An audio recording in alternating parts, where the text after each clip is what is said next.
She only stopped for gas on a quiet stretch of highway, her son in the back seat, sketching and listening to music.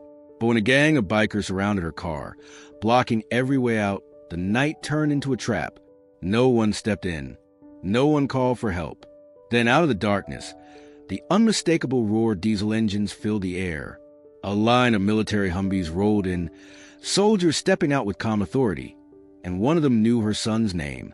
What happened next was something neither she nor the bikers would ever forget. Before we continue with this story, make sure to subscribe to the channel, as we have a special story that'll be released soon. The highway had been nothing but an endless strip of cracked asphalt and sun-bleached grass for the past 40 miles, the kind of road that made time feel slow and air feel heavier. Aaron Cole kept both hands on the wheel as the gas station came into view, a tired outpost squatting at the edge of nowhere. Its neon sign flickered in uneven pulses, one of the letters half dead, so that it read more like suggestion than a name. She eased her foot off the accelerator and coasted toward the pumps, the hum of her tires giving way to the low creak of brakes that had needed replacing months ago. The tank was nearly empty, the needle hovering at the red like it had been daring her for the last 20 miles to find civilization before giving out. The station had 3 pumps, but only one seemed to be working.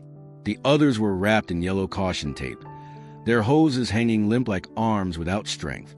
Beyond the pumps was a low building with cloudy glass windows and a single door whose paint had surrendered long ago to the dry wind. Inside, a figure moved.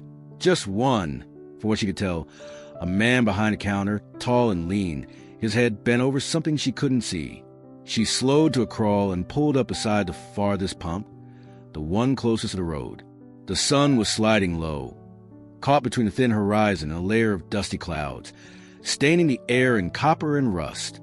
She shut off the engine and for a moment sat in the stillness, let her fingers rest on the steering wheel, breathing in the faint scent of the desert that slipped through the vents.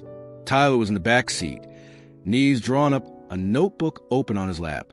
His pencil moved in small, quick motions, the eraser worn down to the metal. She didn't have to ask what he was drawing.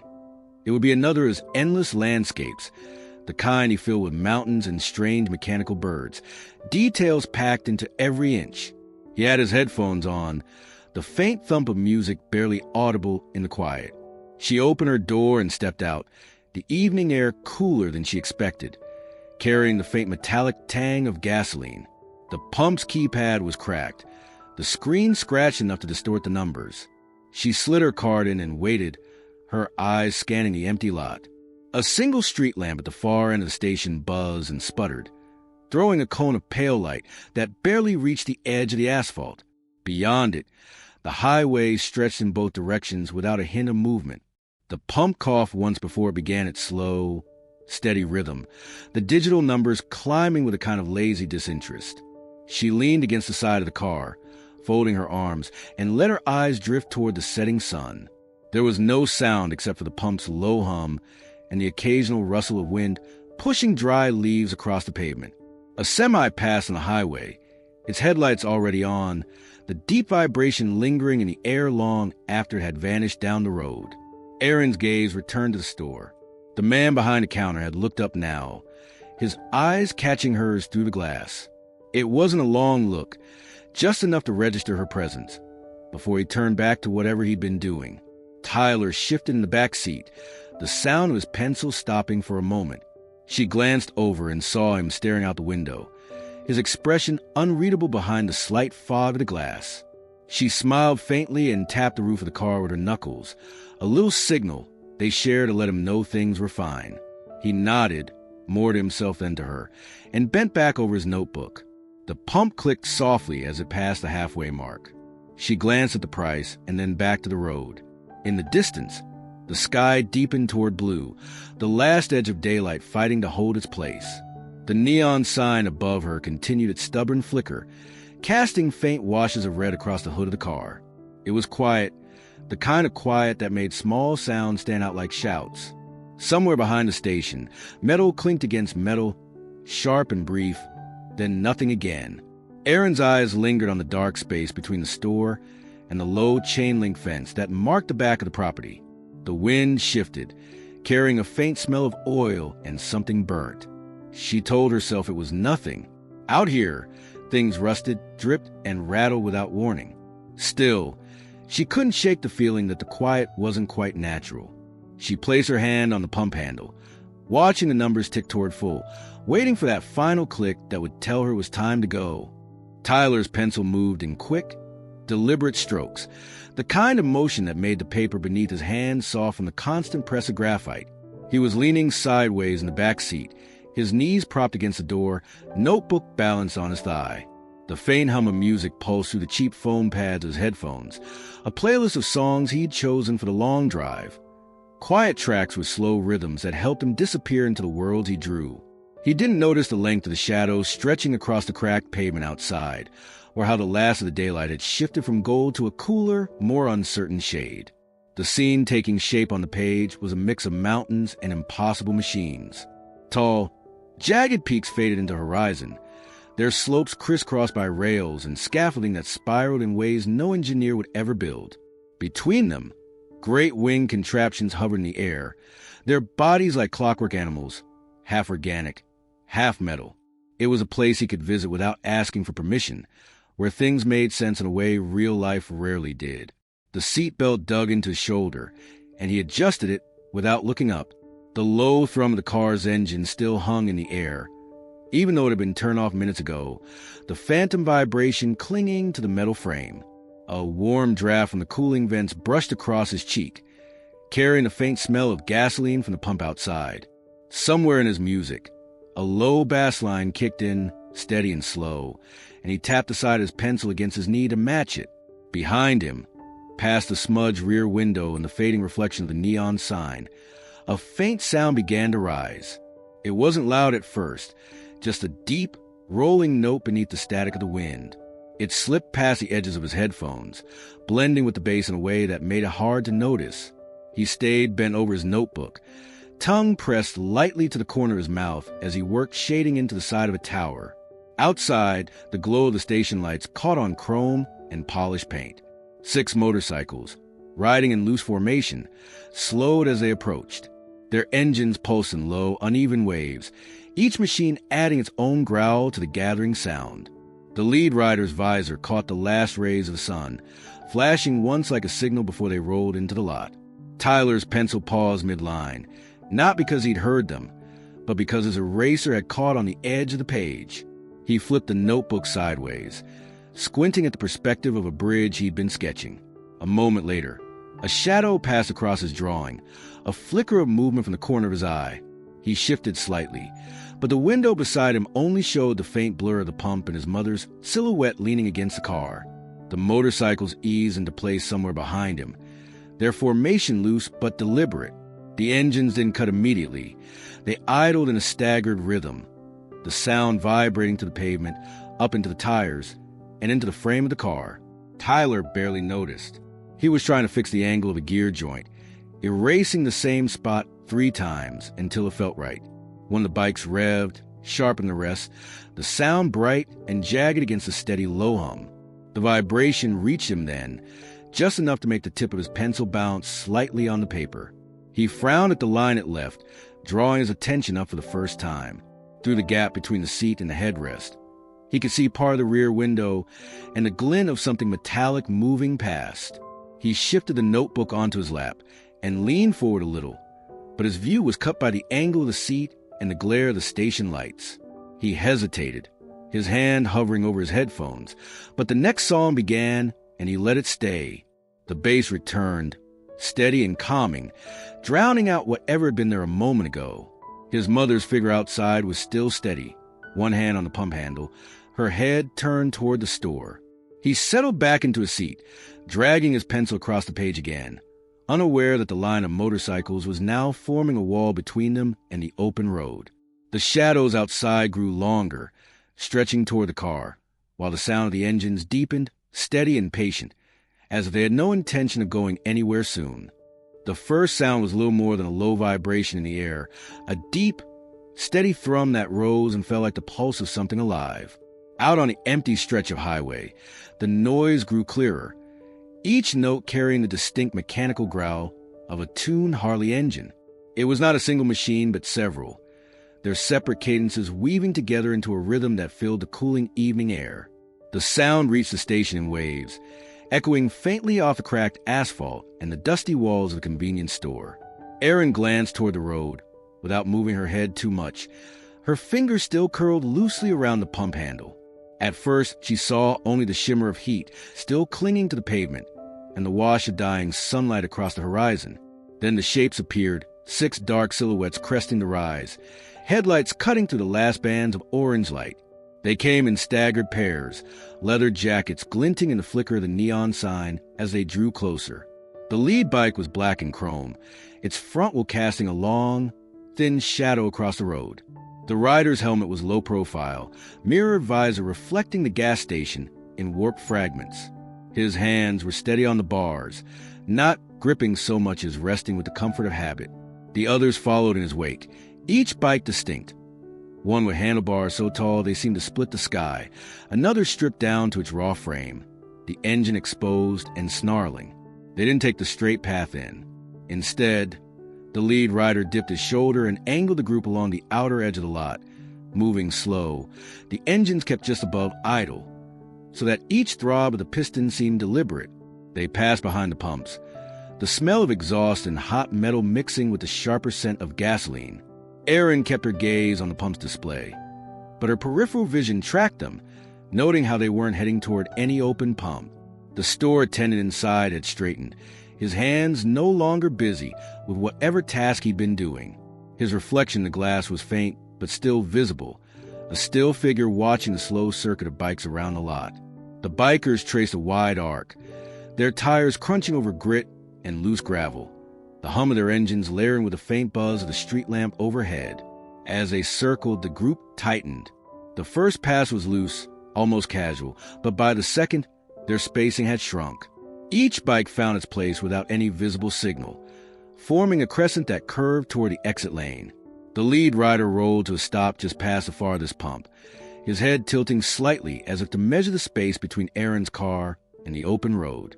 The others came to rest in a scattered but purposeful line, the engine still running, their exhaust curling upward in slow, twisting ribbons. The sound filled the lot now, low and steady, a kind of mechanical heartbeat. The neon signs flicker through intermittent red light over the chrome surfaces, flashing in the mirrored lenses of their goggles. One rider adjusted his gloves, slow and deliberate, the leather creaking in the quiet between revs. Another leaned forward on his handlebars, the weight of his attention falling squarely on Erin's car. Tyler didn't notice any of it, his pencil scratching softly across the page in the back seat.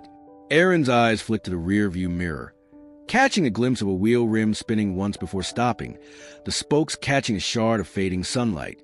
She exhaled slowly, her hand tightening slightly on the pump handle as the numbers climbed. The group didn't speak, not to each other, not to her. Their formation, loose as it was, spoke enough, a casual barrier that required no words to explain its purpose. The steady rumble of their engines wasn't loud enough to be threatening outright, but it carried a weight that pressed into the air, filling every quiet gap the evening had left. Erin glanced toward the road again. The stretch beyond the station was empty now. No headlights on the horizon. No chance of another vehicle pulling in to break the stillness. The only movement came from the slight shifts of the bikers in their seats and the flick of leather jackets in the wind. The lead rider turned his head slightly toward one of the others. No words passed between them, but the second man gave a single nod before adjusting his position, angling his bike just enough to close the remaining gap between Erin's bumper and the lane to the road. The engines kept their rhythm, the sound steady and unbroken, as if the night itself had fallen into sync with their machines. The man at the center of the crescent sat higher in his seat than the rest, his frame filling out the leather jacket stretched tight across his shoulders. The fading light caught the mirrored lenses of his sunglasses, turning them into two cold, blank discs that reflected nothing of the eyes behind them. Even in the gathering dusk, he hadn't bothered to remove them, and the effect was as deliberate as it was unsettling. He let the engine under him idle in a low, steady rhythm, one glove hand loose on the throttle, the other resting on his thigh. Erin felt the weight of his attention, even without looking directly at him. Her focus stayed on the pump display, the numbers flicking upward at a pace that suddenly seemed too slow. The air between them carried a tension that didn't need to be spoken, the kind that made every movement feel like it mattered more than it should.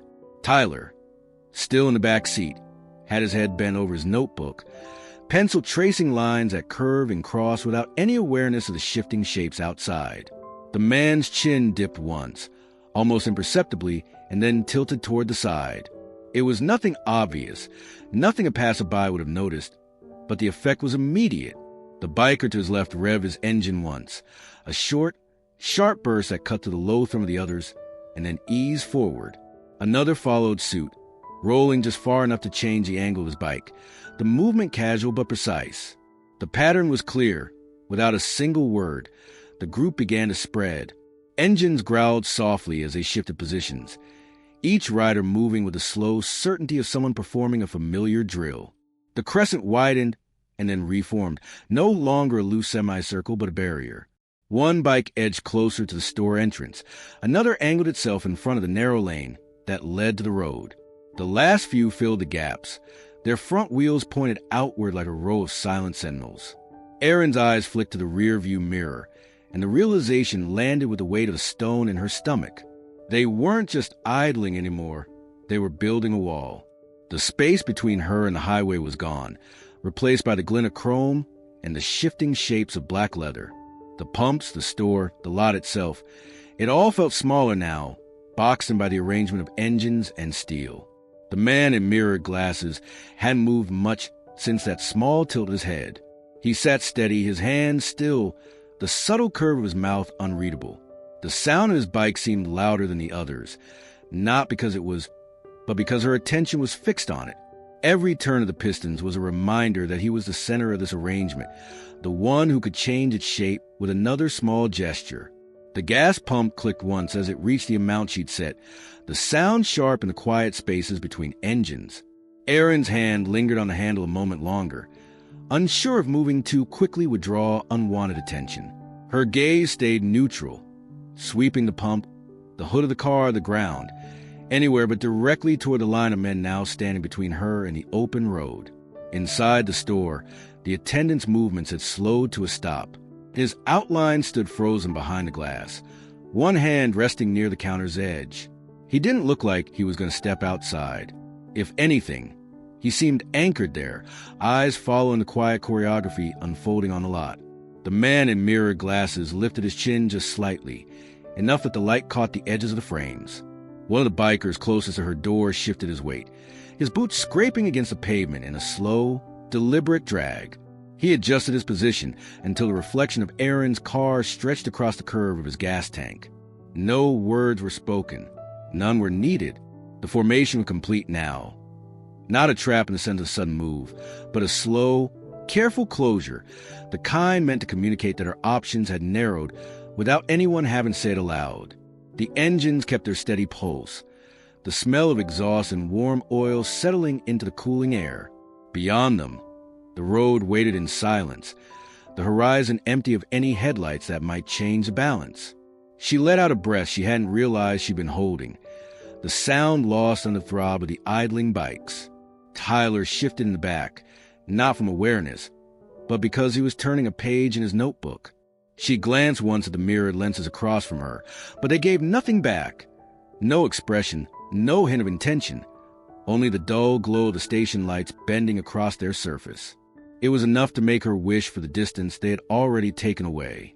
Inside the station, the air was thick with the faint, stale scent of coffee that had been sitting too long on a warmer. Fluorescent lights buzzed softly above the narrow aisles, casting an even, flat glow over shelves lined with snacks, motor oil, and dusty air fresheners shaped like pine trees. Behind the counter stood a man in his late 40s. Thin but not frail, his hair cropped close enough to reveal a deepening widow's peak. His posture had been relaxed a moment ago, one elbow propped on a register as he rang up a pack of gum and a bottle of water for a customer in work boots. The low rumble of engines outside had been little more than background noise at first, something you noticed only because the road out here was usually so empty. But then the sound multiplied, deepened, and took on a rhythm that didn't belong to passing traffic. The man glanced up, his fingers still moving across the register keys, and saw them through the wide front windows. Dark shapes rolling in slow, deliberate arcs across the lot. His eyes narrowed, and his hand paused above a change drawer. He had seen groups like that before, though not often, and almost never in numbers that filled the air with that much noise. The man in work boots followed his gaze, turned toward the window, and let out a low whistle under his breath. "Guess the night just got interesting," he muttered, tucking his change into his palm before heading toward the door. The attendant's gaze stayed locked on the scene outside. Aaron's car sat at the far pump, angled toward the road. A woman, mid-30s maybe, stood beside it, her shoulders set in a way that looked neither tense nor fully relaxed. A kid sat in the back seat, head down, pencil moving over a notebook, like he was somewhere else entirely. Around them, the bikes began to settle, engines still running, their placement shifting in small, deliberate increments until the gaps between them grew smaller. He closed the register with a soft thud, the sound oddly loud in the quiet of the store. The customer pushed through the glass door, the bell above it giving a faint jingle before letting the hum of the engine slip in. The man behind the counter stepped closer to the window without meaning to, the soles of his shoes whispering over the worn linoleum. From his vantage point, the body language outside told him enough to make his pulse quicken. The lead biker's head tilt was subtle, but the reaction it drew from the others was immediate. They shifted position, and in the space of a few breaths, the lot's open layout had been altered into something less casual. The road-facing side of Aaron's car was no longer an exit. It was a point of containment. The attendant's hand hovered near the phone under the counter, the kind with oversized buttons and a faint residue of dust on the cord. He had to weigh the situation. Calling too soon could make trouble that wasn't there yet. Calling too late could mean he'd only be reporting what had already gone wrong. He watched as one biker edged closer to the store entrance, his posture loose but his helmet angled toward the car rather than the building. The neon sign outside cast an intermittent red glow across the glass, warping the reflections of the men and their machines. Each time the light flickered, it seemed to freeze the scene for a fraction of a second. Aaron's stillness, the lead biker's mirrored lenses, the subtle tightening of the group's formation. The attendant shifted his weight, glancing toward the back office where a small, aging security monitor sat on a desk. He could pull the footage if he needed to, but right now, all that mattered was keeping his eyes on what was unfolding. He rubbed a hand over his jaw, feeling the bristle of a day's worth of stubble, and exhaled through his nose. Outside, Aaron replaced a nozzle on the pump with slow precision, the kind of measured movement that suggested she didn't want to draw attention to herself. She kept her head turned slightly toward the pump's display, but her eyes flicked toward the line of motorcycles more than once. The attendant's fingers tapped once against the counter's edge before curling into a loose fist. He thought about stepping out, about asking her if she needed anything, but the instinct to stay inside was stronger. The thin pane of glass between them didn't offer much protection, but it was something. From here, he could at least see everything. Taking away the group's slow, coordinated shifts suggested a purpose not yet spoken aloud. The engines outside droned on, their overlapping vibrations making the window hum faintly in its frame.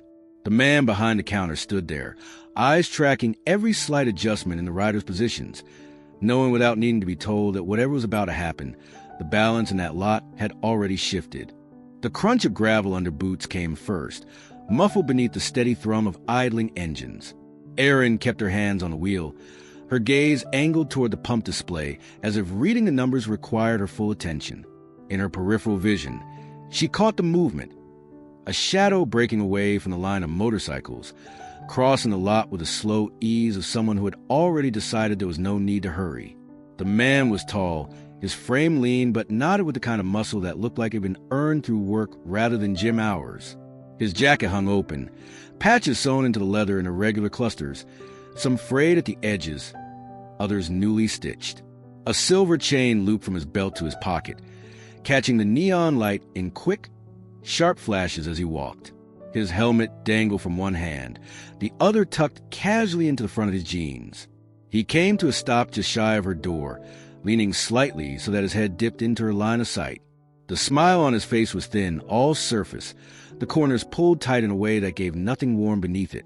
"Got any spare cash or gas?" he asked, his voice pitched low, almost conversational, but with an edge that carried easily over the background rumble of the bikes. Erin turned her head slowly, just enough to meet his eyes. They were pale in the dim light, the kind that seemed to catch and hold whatever they landed on. She let the smallest pause hang in the air before answering, her tone flat. "No, sorry." The man's smile didn't change, but something in his posture shifted, the subtle lean forward becoming just a fraction closer. "Shame," he said, glancing toward the pump as if confirming for himself how much he'd filled. "Guess times are tight all over." His gaze slid past her, into the car, toward the back seat where Tyler sat. The boy kept his head down, his pencil moving across the page, but Erin could feel the man's attention there like a weight. She straightened in her seat, keeping her hands loose but ready on the wheel. "We're just passing through," she said, keeping her voice even, not sharp enough to provoke, but not soft enough to invite more questions. The man's eyes came back to hers, and for a moment, there was no sound but the hum of the nearby engines. He tapped the edge of her window frame with 2 fingers, slow and rhythmic, then stepped back half a pace, enough to let the night air slip between them. "Safe travels, then," he said, but the tone was neither blessing nor farewell, just a set of words placed carefully in the space between them. He didn't turn away immediately. Instead, he let his gaze travel once more over the car, down to the tires, across the hood, as if memorizing details he might need later. Then, with the same unhurried pace, he walked back toward the others. Erin watched him go in the mirror, the back of his jacket shifting with each step, the glint of the chain swinging in time. He rejoined the group without a word, slipping into place beside another rider who leaned forward to say something she couldn't hear. Whatever it was, it drew a short laugh, not loud, but enough to be carried on the cooling air. Her pulse was louder in her ears than the rumble of the engines now. She let her hand drop to the gear shift, her mind running through possibilities, each one ending with the same barrier of bikes between her and the road. In the back seat, Tyler's pencil scratched on unbroken, as though the world outside the glass didn't exist. The man who had spoken to her glanced over once more from where he stood, the smile gone now, his face unreadable in the fractured light. Erin turned her eyes back to the pump display, watching the numbers as if they could anchor her, even as the space around her seemed to close in by slow degrees. The sound of boots on gravel came again, but this time from a different angle, slower, heavier, each step deliberate. Erin kept her eyes forward, fixed on the curve of the steering wheel beneath her hands, though her awareness spread outward like a ripple, measuring the distance between herself and the approaching figure. The engine still idle behind her, their uneven rhythm filling the air like a low drumbeat. She could feel the vibration through the seat and floorboards, a steady reminder that the men outside weren't going anywhere.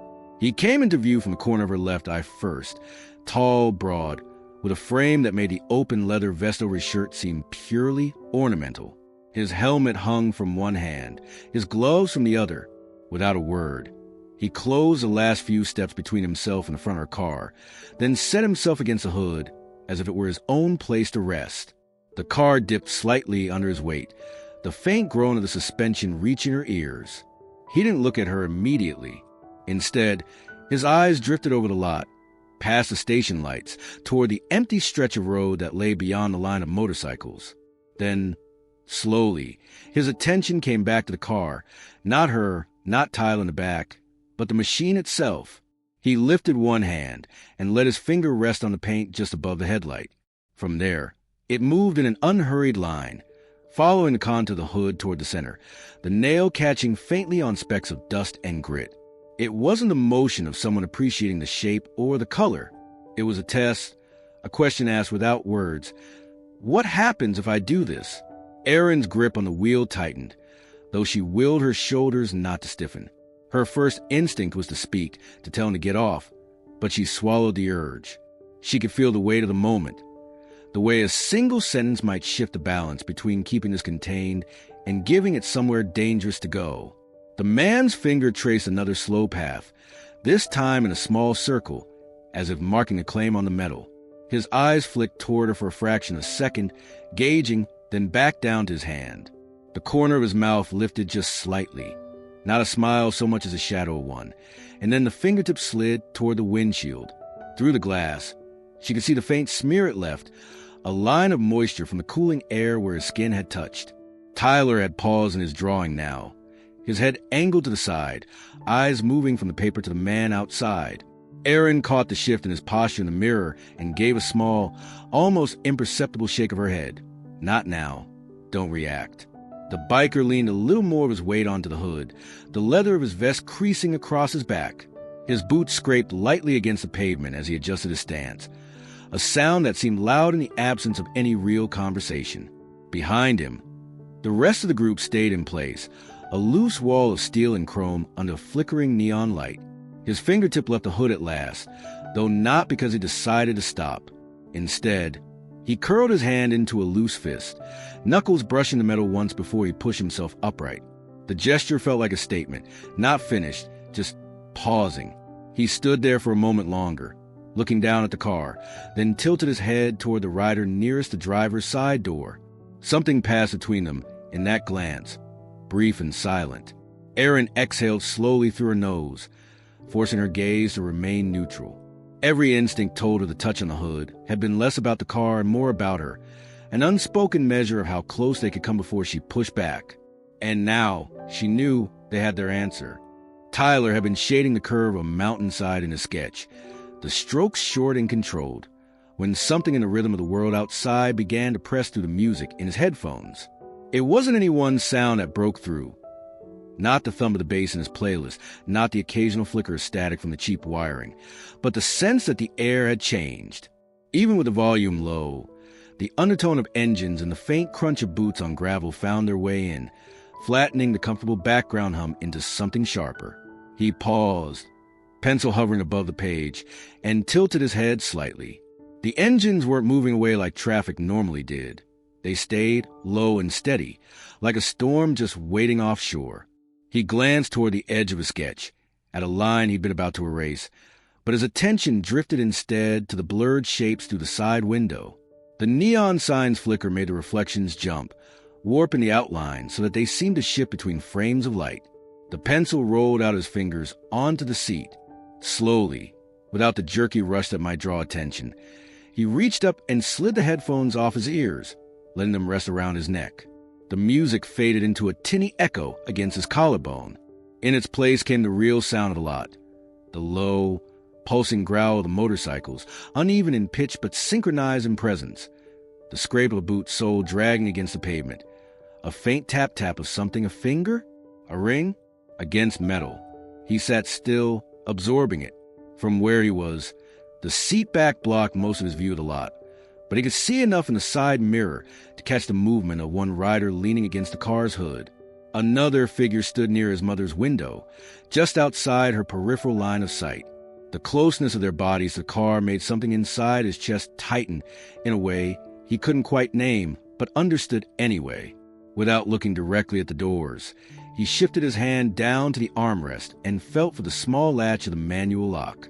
The car had automatic locks, but those could be undone with a casual reach on the outside if the handle was pulled just right. The solid click of the rear door lock sliding down was quieter than he expected, muffled by the thickness of the doorframe, but it sounded loud in his ears. He leaned slightly to reach the other side, careful to keep his movement small, and locked that one too. He sat back, heart picking up, the locked doors giving him no real sense of safety, but at least a sliver of control. The smell of fuel drifted in through the small vent at the base of the window, mixing with a faint tang of exhaust that seeped in from somewhere he couldn't see. His mother's posture hadn't changed. Her shoulders were set, her face angled toward the pump, but he could see the tightness in the tendons along her neck when she turned her head just enough to glance at the man leaning on the hood. Tyler didn't say anything. Speaking would mean opening a space for reaction, and he wasn't sure if naming what he felt would make it real in a way that couldn't be taken back. Instead, he slid his sketchbook onto the seat beside him, keeping his hands loose in his lap, and listened. Every sound felt more distinct now. The subtle variation in the idle of each bike, the faint shuffle of leather creasing when someone shifted their stance, the distant hum of a streetlight over the store entrance. The riders didn't talk much, at least not in a way he could hear. When they did, it was brief, a low murmur carried on the evening air, ending as quickly as it started. The silences between those murmurs felt heavier than the words. He stared at the back of his mother's seat, knowing she could feel the same shift he did, even if she didn't turn around. In the side mirror, one of the riders caught his own reflection and held it for a beat too long, a faint tilt his head as if acknowledging the boy behind the glass. Tyler's fingers twitched once against his thigh, then stilled. He dropped his gaze deliberately, staring at the stitching in the upholstery until a mirror moved out his line of sight. The locks were down now, both sides. It wasn't much, but it was the only line he could draw for himself in that moment. Outside, the engines kept their slow, patient rhythm, as if the night had settled into the same waiting game they were playing inside the car. The man behind the counter had been watching the scene outside for long enough to feel the pulse of the engines in his teeth. It wasn't just a sound.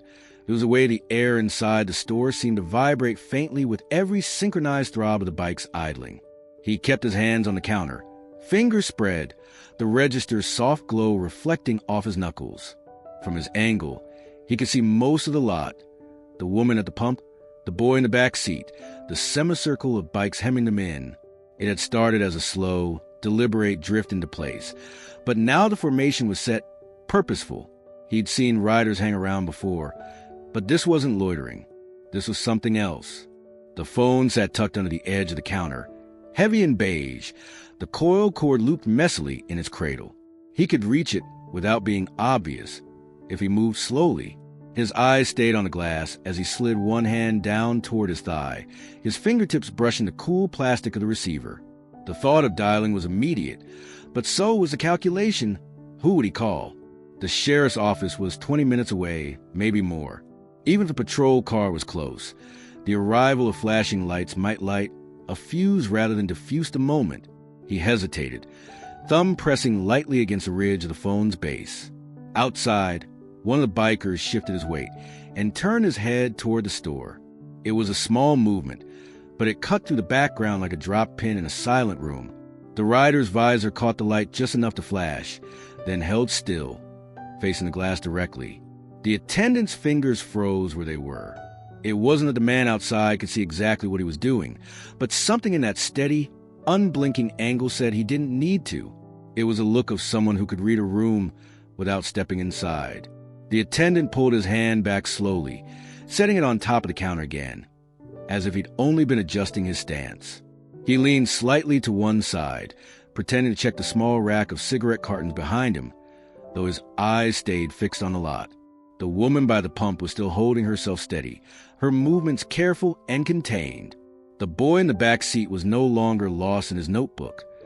The angle of his head told the attendant that he was watching too, even if he didn't turn his face toward the glass. The biker outside didn't move for several long seconds.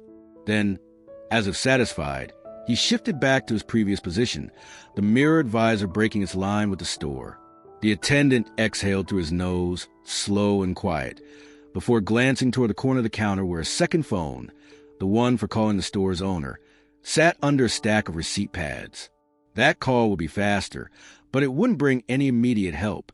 It would only mean another person knowing, another voice on the line asking questions he couldn't answer without looking away from the lot. He stayed where he was, palms flat on the wood, the hum of the overhead lights merging with the mechanical heartbeat outside. He told himself to wait, to keep still until something shifted, until there was an opening where a call wouldn't feel like a declaration. A customer's car passed on the road beyond the pumps, headlights sweeping briefly across the glass. The beams caught the chrome of the bikes and scattered in sharp flashes, momentarily turning the lot into a collage of light and shadow. In that instant, the attendant realized how clearly the balance out there had tipped. One wrong move, and the quiet would snap. He glanced once more at the phone, then left it where it was, his hands returning to their place on the counter. For now, watching was the only choice that felt safe. The sound reached her before the sight did. That familiar, heavy thrum of engines drawing closer, deep enough to rattle in her chest. Erin kept her hands tight on the wheel, eyes locked on the narrow space ahead, the only way out. It had been open a moment ago. Now the rumble was growing again, coming from the highway entrance, and in her side mirror, she caught the slow glide of two more headlights breaking off from the darkness. The bikes rolled in side by side, moving without urgency, as if there was no doubt where they were headed. She tracked their approach in a glass, the way their front tires angled almost in unison, steering toward the growing cluster in the lot. The others made room for them, parting just enough to let the newcomers slip into place. The formation closed like a door, the last slice of road in front of her swallowed by the steel frames and idling engines. Her foot pressed harder on the brake. Without thinking, she knew reversing wasn't an option. The pump and its concrete barrier blocked her rear, and the line of bikes to the side was too tight for even the thought of slipping through. The newcomers parked slightly forward of the rest, angled inward toward her hood. Their front wheels cocked at sharp angles that left no doubt. She wasn't moving without them deciding she could. The headlights from a new arrival stayed on, harsh and direct, flooding through her windshield and turning the inside of the car into a wash of pale glare. She shifted slightly, squinting against the brightness, trying to keep her view of their movements. Tyler leaned forward in his seat to see, his small hand gripping the seatbelt strap across his chest. One of the new riders was tall, with a narrow frame that seemed to vanish into the oversized leather jacket draped over his shoulders. The other was broader, his helmet matte black, visor down. They didn't speak to her. They didn't need to. The simple act of positioning said enough. Somewhere to her right, a few of the original bikers exchanged quiet remarks, the sound low enough that she could only catch the occasional fragment. A word here, a short laugh there, but the tone carried more than the meaning. It was casual, confident, as if they were discussing the weather rather than trapping someone in a parking lot. Aaron's eyes flicked toward the attendant inside the store. He was still at the counter, standing as he had before, but his posture had stiffened even more.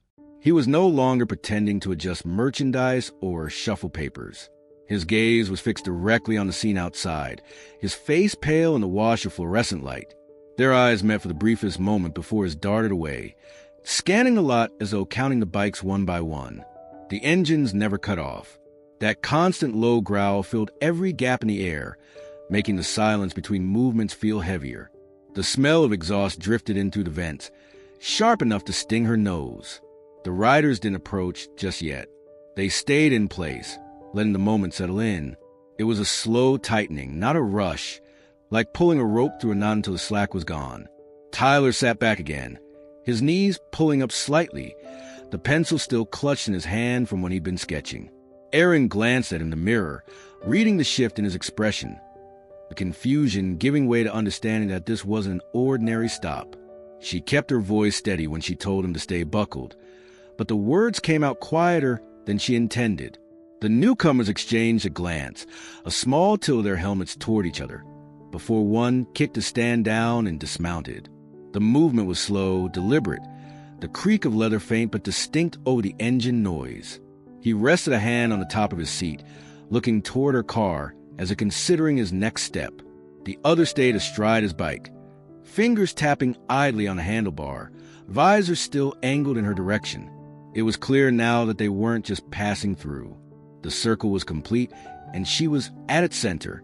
The sudden metallic snap of the pump shutting off was louder than she expected, jolting against a backdrop of steady idling engines. The sound echoed in her ears, sharp and final, like the tick of a clock in an empty room. Aaron's hand stayed on the handle, fingers curled tight, even though the job was done. She didn't pull the nozzle free. She didn't reach for the cap. Every part of her knew that sudden movements drew attention, and attention here was the last thing she wanted. The fuel vapors hung faintly in the air, mingling with the smell of oil and exhaust drifting from the semicircle of motorcycles hemming her in. The pump screen blinked to the total, a flat green light against the deepening dusk, but she kept her eyes forward, fixed on the narrow strip of pavement between the bikes. It was gone now, blocked completely, but she stared as if looking hard enough might bring it back. From the corner of her vision, she saw the man leaning on her hood straighten, shifting his weight onto one leg. He didn't speak, but the change in posture was enough to pull at her focus. The mirrored lenses of the leader's sunglasses glinted faintly under the station's flickering overhead light, reflecting her own tense posture back at her in distorted miniature. Inside the car, Tyler sat unnaturally still, the kind of stillness that only comes from knowing that movement could be the wrong choice. The pencil he'd been holding was now on the seat beside him, his hands resting on his knees. His gaze moved from one biker to the next, not lingering long enough to meet their eyes, but studying their positions all the same. The gas station attendant's face appeared again in the glass storefront. His expression hadn't softened. If anything, it had sharpened into something tighter, his mouth a thin line as he leaned forward slightly, palms pressed at the counter. Aaron thought for a moment that he might pick up the phone again, that he might decide the risk was worth it, but his hands stayed where they were. The sound of one engine revving broke the momentary stillness, the throttle twisting just enough to send a shiver through the ground beneath her feet. Another rider echoed it a second later, and the overlapping vibrations made the metal of the pump creak softly in her grip. She adjusted her stance without thinking, planting her feet more firmly, trying not to let it show that the sound had made her heart jump. The leader took a slow step forward, boots scraping lightly against the pavement. He didn't come close enough to force her move, just enough to remind her that he could. His gaze, or at least a flat mirror version of it, flicked toward the nozzle still in her hand. The gesture was subtle, but she caught it, a signal that the pause had gone on long enough. She forced herself to move at the same pace she would have on any normal evening. No rush, no fumbling.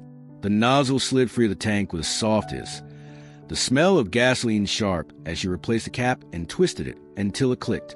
Her other hand eased the pump back into its cradle, the mechanism latching with a muted clunk. For a brief second, as her hands were empty, she felt exposed. There was nothing to hold, nothing to ground her but the cold air settling in now that the sun had fully slipped behind the horizon. The station lights buzzed faintly overhead, casting her shadow long across the concrete, stretching toward the edge of the circle where the nearest front tire sat angled toward her. Somewhere beyond the lot, a semi's horn blared faintly on the highway, the sound carrying for a moment before fading into mechanical hum surrounding her. The world beyond seemed far away, unreachable, as if the thin strip of road might as well have been on the other side of a locked gate. Aaron opened the driver's door slowly, each inch measured, the hinges giving a faint groan in the quiet between engine pulses. She didn't sit immediately. One foot stayed on the ground, her body angled to keep both the bikers and her son in sight. Her hand rested on the top of the door, steady but tense, waiting for the next movement that would tell her if this was going to end in conversation or something else entirely. He closed the distance with slow, deliberate steps, each one marked by the solid thud of heavy boots on concrete. The mirrored sunglasses caught the glow from the overhead lights, erasing any hint of his eyes, leaving only her own reflection staring back at her, smaller, thinner, more cornered than she wanted to believe she looked. He stopped just short of her door and lifted one gloved hand, rapping his knuckles against the glass in a steady rhythm. Not hard enough to break it, but hard enough that the sound cut through the rumble of idling engines and the faint hiss of the pump cooling beside them. "Pop the trunk," he said, the words flat, like they were neither a request nor an order, but something that simply would happen. The tone left no room for questions. His voice carried the weight of someone who was used to compliance, who expected it without the need for repetition. Erin's fingers tightened on the inside of the doorframe. She kept her gaze forward, pretending she hadn't heard, as if ignoring the command might make it dissolve into the air between them. But the shadow of his figure stretched long over her, unmovable, and the silence that followed seemed to grow heavier. Inside the car, Tyler shifted slightly, the faint sound of the seatbelt strap rubbing against fabric barely audible. She didn't look at him. She didn't dare, but she knew he was watching her, waiting for her reaction. The thought of him seeing her falter gnawed at her, but so did the thought of giving in. The man tapped again, this time with the flat of his palm, the sound louder, sharper, carrying a low scrape as the leather of his glove dragged over the glass. "Don't make me ask twice." His head tilted slightly, not in curiosity but in warning, and the faint smirk at the corner of his mouth was visible even in the poor light. From the far side of the semicircle, one of the other bikers gave a short, dry laugh, the sound bouncing off the metal siding of the station. It wasn't amusement. It was the kind of laugh that told everyone present he'd seen this before knew how it played out. The leader didn't react to it. His attention, or whatever passed for behind those reflective lenses, stayed locked on her. Aaron glanced, just for a second, at the narrow slit between the biker blocking the front of her car and the one leaning on her hood. The space was too small for anything but a desperate attempt, and she knew the moment she moved, they'd close it completely. She could feel the edge of panic pressing against her ribs, but she forced her breathing to stay even, her expression unreadable. She spoke without opening the door wider, her voice quiet but steady. "There's nothing in there." The statement hung for a moment, but he didn't flinch. He leaned closer, close enough that the faint smell of engine oil and cold leather reached her, and tapped once more, this time with single finger, slower, deliberate. "Then it shouldn't be a problem," he said, the corners of his mouth pulling into something that might have been mistaken for a smile if it hadn't been so controlled. Her mind raced to the contents of the trunk, an emergency roadside kit, an old blanket, Tyler's soccer ball rolling around somewhere under it. Nothing of value, nothing worth his interest, which only made the demand more unsettling. She could tell this wasn't about what was inside. It was about proving she would do what she was told. The glass storefront reflected the scene in dull, fractured images. The attendant still frozen behind the counter, his posture rigid, his hands hidden from view. Aaron wondered if he could hear the exchange, if he was weighing whether calling anyone would help or make things worse. The leader's shadow shifted again as he adjusted his stance, one hand resting lightly on the side of her door, the other still hovering near the glass. The hum of the surrounding engine seemed to grow louder, like a wall closing in. Aaron's eyes flicked to the rear-view mirror, catching the faint glow of another set of headlights far down the highway. They were too distant to matter yet, but the knowledge that something was moving out there, something beyond this ring of leather and chrome, rooted her in place. The leader didn't press further. Not yet. He let the demand linger, like he was giving her a chance to make the choice on her own, but the space for choice was shrinking by the second. The world outside the car felt smaller, tighter, and every second she didn't move felt like it brought them closer to the moment when patience would run out. Tyler's gaze drifted past the smudged glass of the back window, past the shifting shapes of leather jackets and chrome handlebars, to the narrow break between two of the men standing watch. The space was small, barely more than a sliver between bodies and metal, but it was enough for him to see the darkness beyond the station's edge. At first, there was nothing, just the empty ribbon of highway stretching into night. Then a flicker appeared, faint but steady, a glow low to the ground. He thought it was a single car at first, maybe a truck, but as the seconds passed, the light split, multiplied, and sharpened into multiple points, each one small but growing. They were headlights, no doubt about it, and they were moving fast. The way they bobbed slightly with the rhythm of the road told him these weren't high-sitting SUVs or lone sedans. They were too low, too close to the asphalt, too tightly grouped. The beams cut to the dark in a uniform pattern, not the scattered approach of random travelers. Tyler leaned forward slightly, pressing his chest against the seatbelt to get a better view, careful not to draw attention.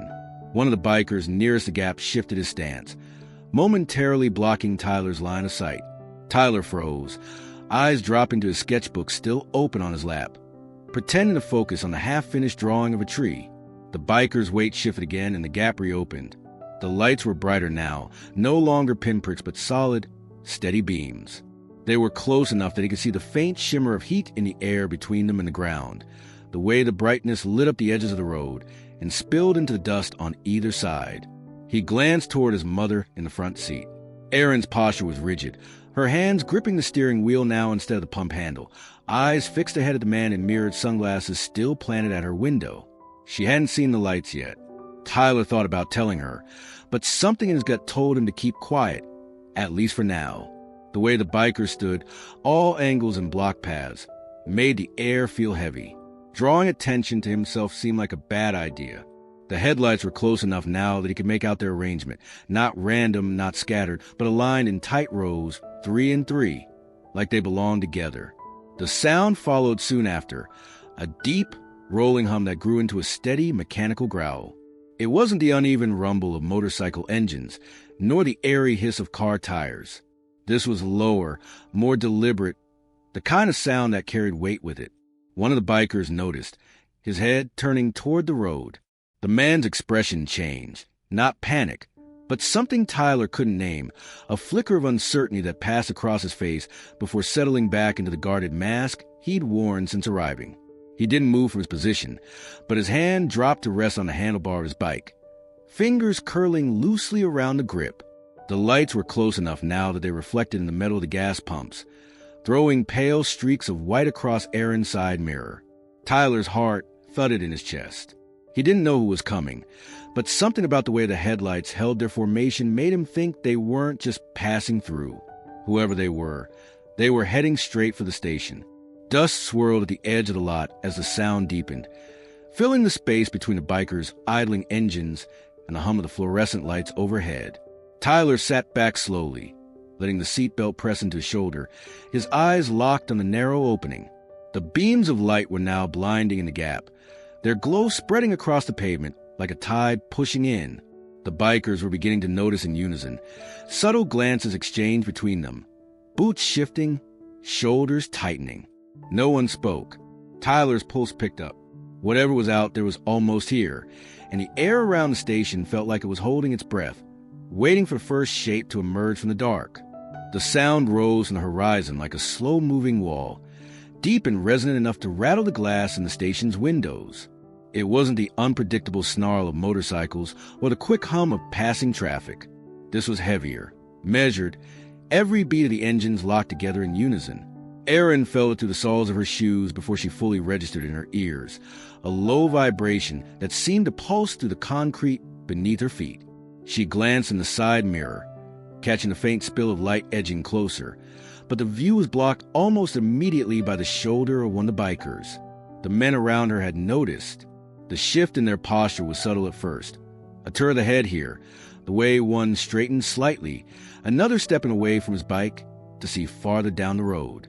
The leader, still standing by her window, kept his face unreadable, but his jaw flexed once as the sound swelled. Erin's hands tightened on the steering wheel, without her even realizing it. The noise grew louder, pressing in from the dark like the approach of a storm. Tyler's eyes darted from the gap he'd been watching to his mother's reflection in the rearview mirror. She caught his gaze for a split second, and in that silent exchange, she knew he had already seen them coming. She didn't ask what he saw. The sound was enough. From beyond the arc of the station's dim lights, the first shadow emerged, cutting into the darkness with a shape too large to be mistaken for a standard vehicle. Its outline was blocky, tall, the edges softened by the shimmer of heat rising from the road. The rumble deepened as more shapes appeared behind it, each perfectly aligned with the one in front, headlights glaring white against the night. The bikers closest to the road shifted uneasily. They weren't panicked, not yet, but their movements had lost the lazy arrogance they carried when they first pulled in. A couple of them exchanged glances, brief and silent, as if weighing whether to step back or hold their ground. The leader didn't move. The first vehicle rolled fully into view, its frame swallowing the glow from the station sign as it passed under it. Heavy-duty tires crushed the gravel at the edge of the lot, and the metal plating along its side caught the light in brief flashes. There was no mistaking it now. This was a military convoy. The lead transport's flat, armored face bore no markings except for a small stenciled number near the driver's door. Behind it, a second vehicle followed at an identical pace, and in a third, their movements synchronized like parts of a single machine. Aaron could hear the hiss of compressed brakes as the lead transport slowed, the air release punctuating the rhythmic growl of the engines. The convoy didn't veer past the station as she half expected. It was turning in, the first vehicle swinging wide toward the pumps with deliberate precision. The biker's formation wavered. One stepped back from her hood. Another swung a leg over his bike, but didn't start it, his eyes locked on the approaching line of armored steel. The leader's expression stayed fixed, but his mirrored lenses reflected the growing brightness of the headlights. 2 points of white that seemed to burn in the glass. Tyler sat perfectly still, his sketchbook sliding from his lap onto the seat as he stared. The convoy's presence seemed to change the air itself, the weight of the engines, the unbroken rhythm of their movement, the way each driver seemed to know exactly where the others were without looking. Erin's pulse was quick, but not entirely from fear anymore. She didn't know what their arrival meant, but for the first time since the bikers closed in, she wasn't the only focus in the lot. The shadow of the lead vehicle stretched toward her car, growing longer as it crossed the cracked pavement, until the front edge of the transport loomed over the nearest pump. The rest of the convoy followed in perfect formation, the roar of their engines now filling every corner of the night. The leader didn't step back. His boots were planted firmly beside Aaron's door, the silver sheen of his mirrored sunglasses catching the reflection of the oncoming convoy. Even in the low light, his presence seemed larger than it had a moment ago, his shoulders squared as if to prove nothing had changed. But Aaron noticed the smallest tell. The turn of his head, deliberate and measured, like someone recalculating a plan mid-stride. His jaw moved once, a slow grind of teeth, before his face settled back into the same expressionless mask. Around him, the other bikers were not as composed. The ones nearest the road shifted their weight from one foot to the other, some stepping slightly away from their bikes, others gripping the handlebars a little tighter. The deep, synchronized rumble of the military engines filled the air, drowning out the faint hum of the station's flickering lights. One of the younger riders, his jacket half unzipped, glanced over his shoulder toward the leader as if waiting for a cue. He didn't get one. Tyler sat frozen in the back seat, his gaze darting between the looming presence outside his window and the dark shapes rolling ever closer down the access lane. Erin's fingers itched to reach for the lock controls, even though she knew they were already engaged. Her heart thudded in her chest in perfect time with the heavy diesel engines, each beat echoing louder in her ears. The convoy's first vehicle was close enough now that Erin could see details. The flat, angular armor, the matte finish that seemed to swallow light, the small movements of a helmeted figure in the passenger seat. The air between the bikers and the road seemed to tighten, the low rumble acting like an invisible hand pushing against the scene. One biker near the pump island cleared his throat, a sound too loud in the stillness, and muttered something Erin couldn't hear. His voice was directed toward the leader, but the man at her door gave no sign he listened. Instead, he adjusted his stance just enough to plant his boots wider, the motion subtle but telling. It was a stance of someone who wanted to be seen as unshaken. The convoy slowed further, its approach deliberate. The headlights were no longer distant points of light, but solid beams that swept over chrome and leather, highlighting scuffed jackets, chipped paint on gas tanks, and the tense lines in the bikers' faces. The harsh illumination stripped away the shadows they had been standing in, leaving no corner of the lot untouched. The leader's chin lifted slightly, not in greeting, but in defiance. His fingers tapped once against the edge of Erin's roof, a casual gesture that felt anything but casual. Erin could see his reflection in the side mirror, unmoving, unreadable, yet his posture betrayed the smallest crack in his certainty. The others began exchanging looks more openly now. One leaned toward another and said something short and clipped, earning only a terse shake of the head. Another biker swung his leg over his bike as if ready to mount it, but didn't turn the key. The noise from the convoy was too present, too steady, and it left no space for the kind of control the group had enjoyed only minutes before. Tyler's eyes never left the leader. He saw the way the man's jaw tightened when the first armored vehicle's brakes hissed, saw how he leaned just slightly back from the car, without actually stepping away. Erin noticed it too. It was a retreat, not yet, but it was the first acknowledgement that something in the balance had shifted. The air smelled faintly of diesel now, carried in with a steady breeze that pushed against the station's awning. The biker silhouettes no longer dominated the lot. They were framed now against something far larger, far heavier, and far more disciplined in their loose formation. Still, the leader stayed where he was, eyes hidden, head turned just enough to keep both Erin and the approaching line of steel in his peripheral vision. Whatever he was deciding, he hadn't decided yet, and that indecision hung in the air like the moment before a storm breaks. The rise in the road seemed to swell, and then they appeared heavy, broad-shoulder Humvees in deep olive drab, their paint dull by dust and use rather than polish. The first vehicle carried at height with authority, a boxy silhouette against the last orange streaks of daylight. Its headlights sliced through the gloom, the beams catching on every reflective surface in the lot. Chrome on the biker's handlebars flared briefly. Mirrored sunglasses threw back the glare, and Erin's own side mirror flared white before her eyes adjusted again. The lead Humvee's roof bristled with an antenna array that swayed slightly with each slow roll forward, the metal rods catching glints of light as they passed through the beams of the vehicles behind. Each antenna was capped with a dark nub, some thick, some thin, suggesting more than just radio chatter, equipment meant for layered communication, maybe even electronic surveillance. A second Humvee followed in its wake, then a third, each spaced with the precision of drill formation, each matching the other's speed down to the fraction.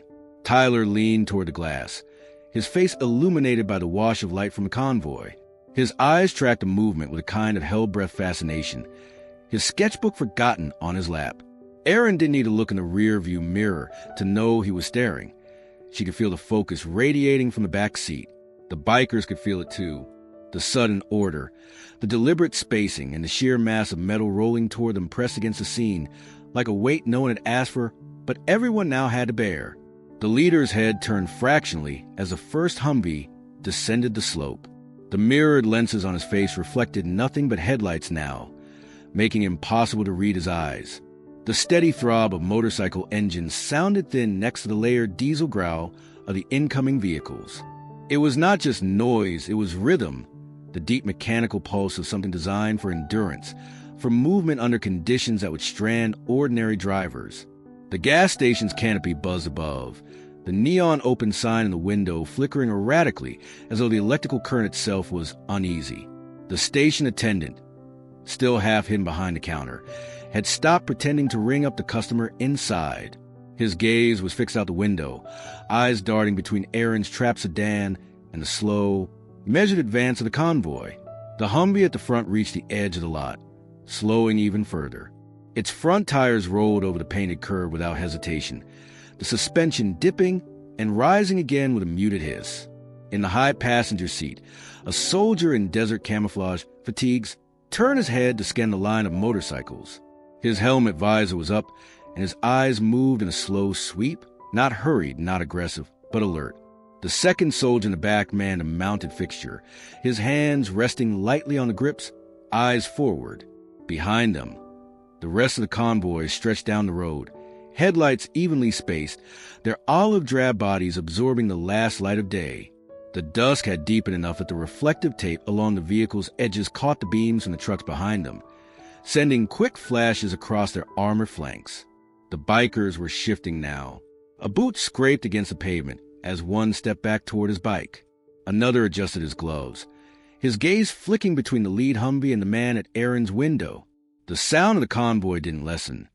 It built, each engine adding to the low-frequency hum that seemed to settle in the chest more than in the ears. Erin's fingers tightened around the steering wheel. She didn't know whether to feel relieved or more tense. The convoy's approach was slow enough to be deliberate, almost calculating, and it was impossible to know from where she sat whether they had noticed her situation or were merely pausing to refuel. But the sheer presence of them had already altered the air in the lot. The bikers were no longer the only figures casting long shadows in the fading light. The military green had arrived, and with it came a kind of silent authority that didn't need words to be felt. The front Humvee rolled fully into the station lot, its headlights angling slightly as the driver adjusted to avoid a narrow row of bollards near the pump island.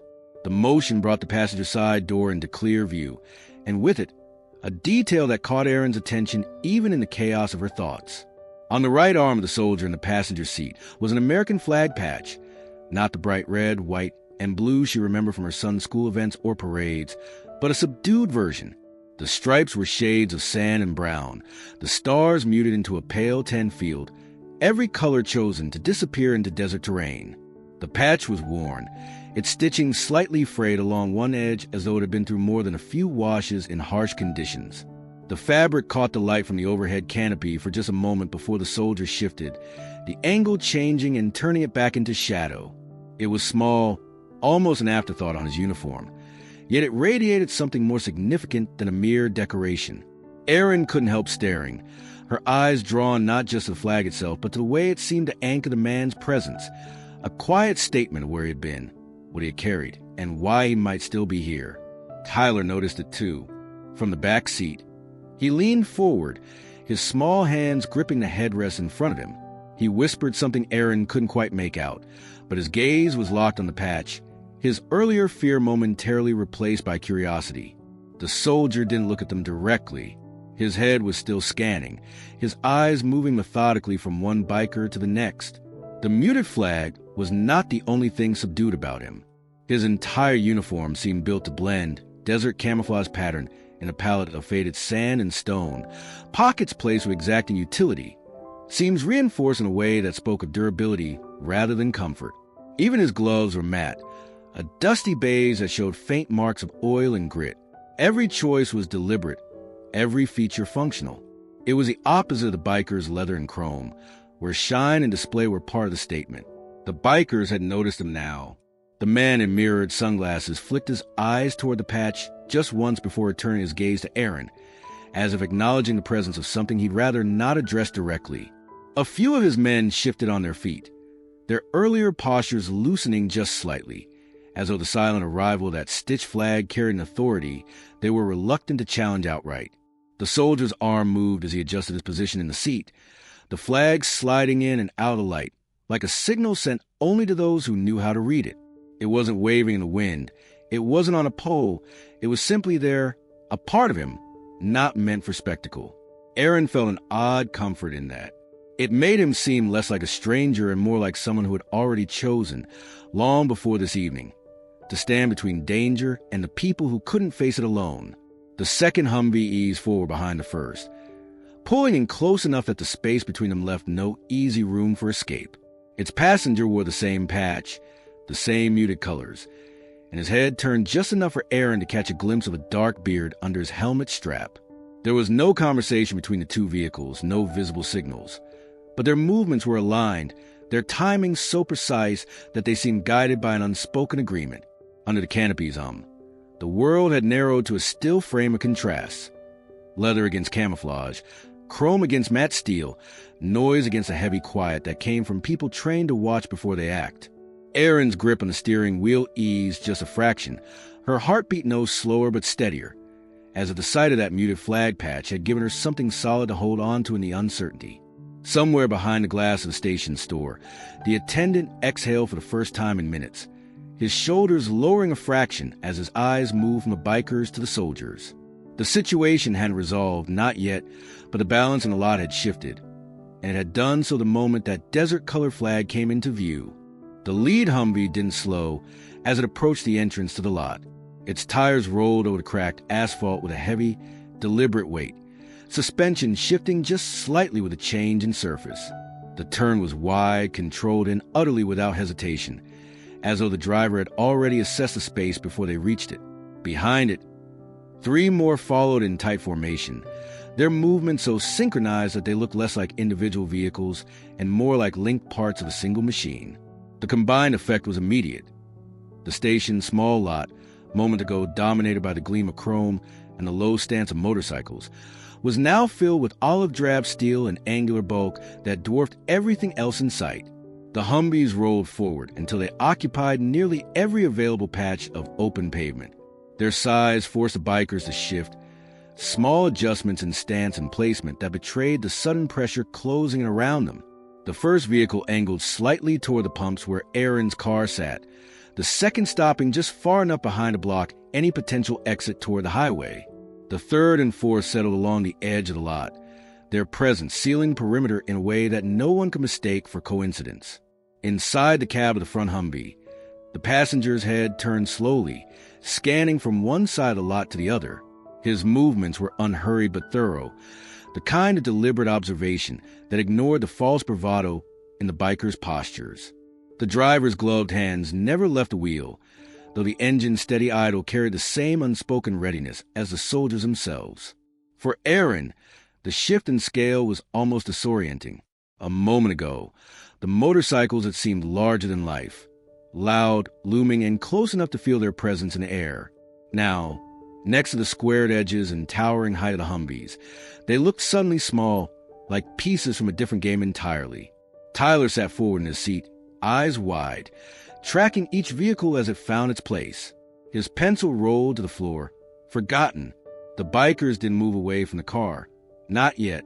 The man in mirrored sunglasses kept a spot near Aaron's window, but his stance was less casual now, the set of his shoulders a fraction more rigid. One of the others, the one who had been leaning on her hood, straightened up and stepped back a pace, his gaze darting between the front Humvee and the lot's only exit. Their engines had gone silent minutes ago, but the rumble in the air hadn't left. It had simply been replaced by the deeper, heavier thrum of military diesel. The third Humvee's door opened with a metallic click, and a soldier stepped out, his boots landing on the pavement with a sound that carried even under the buzz of the overhead lights. He didn't speak, not right away. His eyes made a quick, practiced sweep of the scene before settling on the cluster of bikers. The other door stayed closed, but through the darkened glass, movement was visible. Silhouettes shifting, heads turning, the quiet readiness of people who didn't need to announce themselves to make their presence felt. Erin's fingers stayed curled around the steering wheel, the muscles in her arms tight, but there was a new edge to her focus now. The Humvees hadn't spoken, hadn't signaled their intent beyond their sheer arrival, yet the atmosphere in the lot had changed in a way she could feel as much as see. The space felt smaller, the bikers' dominance fractured by the simple reality of being outmatched in size, in weight, in presence. The soldiers hadn't told anyone to move. They hadn't flashed weapons or raised their voices. But their choice to turn in without hesitation, to fill the lot with their bulk and leave no room for maneuver, said more than words could. The message hung in the air, unspoken but unmistakable. Whatever was happening here, it was now under their watch. For a long, suspended moment, no one moved. The bikers stood where they were, the air between them, and the Humvees charged with something heavier than noise. Pride kept their boots planted, their shoulders squared, their eyes forward, but there was a subtle shift in the set of their jaws, a tightening of hands over handlebars or crossed arms. They were men accustomed to having space bend around them, to others taking a step back when they approached. Now that invisible tide had reversed, and they could feel it pressing in. The lead biker remained at Erin's window, his mirrored sunglasses reflecting the dull glow of the station's lights and the sharp angles of the Humvees behind him. His chin lifted just slightly, as though refusing to acknowledge the new arrivals, but a faint movement of his thumb against the seam of his jeans gave him away. Another man near the edge of the group shifted his weight from one boot to the other, a motion so small it might have gone unnoticed if the lot wasn't locked in a state of absolute focus. The soldiers inside the vehicles didn't rush to step out. They remained silhouettes, calm and deliberate, the faint shapes of their heads turning in slow arcs, watching. The idling engines filled the space between heartbeats, a low and steady thrum that seemed to sink into the ground itself. Above, a loose metal panel on the station roof rattled once in the wind before settling back into place. It was the only sound other than the deep mechanical breathing of the convoy. Inside the car, Tyler's knees were drawn up, his notebook still on the floor. He was watching everything. The stillness of the soldiers, the quiet posture of the bikers, his mother's unmoving hands on the steering wheel. Erin's eyes flicked from the man at her window to the side mirror, where the green bulk of Humvee filled almost the entire reflection. She didn't speak, didn't lower the glass, didn't break the fragile barrier of inaction that seemed to be holding the scene together. The attendant inside the station hadn't moved either. He stood behind the counter, one hand resting near the phone, gaze darting from the bikers to the convoy. His face was pale, but there was a steadiness there now, the kind that comes when you realize someone else has stepped into the middle of a situation you weren't sure you could handle alone. A faint gust of wind swept through the lot, carrying the scent of fuel and dust. It tugged at the loose ends of the bikers' bandanas, rippled the edges of the soldiers' uniforms, and rattled the brittle weeds that pushed up through cracks in the pavement. No one reacted. The stillness was too tight. The air too thick with the silent exchange happened between men who didn't know each other but understood what it meant to stand their ground. The lead biker's head turned a fraction, just enough to catch the outline of the soldiers standing outside the third Humvee. Their eyes met across the distance, an unreadable acknowledgement passing between them. It wasn't a greeting and it wasn't a challenge. It was simply the moment where both sides took the full measure of the other. Somewhere far down the highway, a semi-truck's horn blared, the sound faint and stretched by distance. The noise broke nothing. The bikers stayed rooted. The soldiers remained inside their vehicles or at their posts, and Erin kept her breath measured, afraid that even an exhale might tip the balance. In that stillness, there was an unspoken understanding. The first person to move would define what happened next, and no one seemed willing to be the one to make that call. The heavy door of the lead Humvee swung outward with a muted metallic groan, its weight announcing itself even over the steady churn of idling engines. A boot touched the pavement first, scuffed, tin leather, dust embedded deep in the seams, followed by the solid, unhurried step of a man in desert fatigues. He moved like someone who didn't need to rush to make his presence known. The air seemed to shift around him as he straightened to his full height, his shoulders squaring against the dim light spilling from the station canopy. His eyes began moving before the rest of him did, scanning in short, sharp arcs. He didn't linger on any one point for more than a heartbeat. Yet in those brief passes, it was clear he took in everything. The lineup of motorcycles, the way they were angled to close off escape, the mirrored sunglasses of the man by the driver's window, the young boy in the back seat, pressed close to the glass, the lone attendant inside, frozen but watching. The soldier's gaze was steady, not confrontational, but there was a weight behind it, a quiet assertion that nothing happening here would be missed. His left hand rested lightly near the strap of his vest, his fingers grazing the edge of a small radio clipped to it. The movement wasn't deliberate enough to be a threat, but it wasn't aimless either. Every shift of his stance seemed to have a purpose, as if each motion had been practiced 1,000 times in other places, under different skies, where the stakes were higher than anyone here might want to imagine. The lead biker didn't move. His body stayed angled toward Aaron's door, but the soldier's arrival had drawn his attention whether he meant it to or not. The reflection in his sunglasses caught the silhouette of the man in fatigues, and though his jaw remained locked, the faintest tightening at the corner of his mouth betrayed a shift in his calculation. Tyler sat perfectly still, his small hands clutching the fabric of the seat beside him. He recognized something in the soldier's presence, even if he couldn't put it into words. It wasn't just size or uniform. It was a way the man seemed to know exactly how far each person here might be willing to go, and how ready he was to meet them there if they did. Another Humvee door creaked open behind him, a softer echo to the first, though no one stepped out just yet. The soldier glanced briefly over his shoulder at the sound, and in that fraction of a second, the rest of the convoy seemed to settle into an even tighter formation, their engines holding a steady, unbroken rhythm. The wind shifted again, carried with it the faint smell of motor oil and cooling metal. Somewhere beyond the station lights, crickets began their chorus, a reminder of the quiet countryside beyond this tense, compressed moment. The soldier's eyes came back to the bikers, moving from one to the next with calm precision. His expression didn't change, but something in his posture said he had already decided who among them might be the first to move, and in what direction. The attendant inside the station exhaled slowly, his fingers still resting near the phone, watching as if the soldier's every step might dictate the difference between calling for help or standing down. Erin didn't shift in her seat. Her hand stayed locked on the steering wheel, her knuckles pale in the light. She was caught between fear and an odd, unexpected thread of relief. The kind that comes when you realize someone with authority has entered the scene, but you're not yet sure that authority is going to help or hurt you. The soldier finally took another step forward, the sound of his boot on the cracked pavement louder than it should have been in the open air. He didn't speak. He didn't have to. In the silence that followed, his presence was doing all the talking. The soldier's eyes moved methodically across the scene, never rushing, never lingering longer than necessary, until they reached the back seat of Aaron's car. The beam of the overhead canopy light caught just enough through the glass for him to see Tyler's face. For a fraction of a second, his scanning halted. His body didn't freeze, but there was the slightest narrowing of his eyes, a shift in focus that was almost imperceptible unless you were looking for it. Aaron, watching from the driver's seat, noticed it immediately. It wasn't the kind of look a stranger gave when they spotted a child. It was sharper, more exact. Not curiosity, recognition. As if the soldier was taking something he knew from another time, another place, and holding it up against the boy in front of him like matching pieces of a puzzle.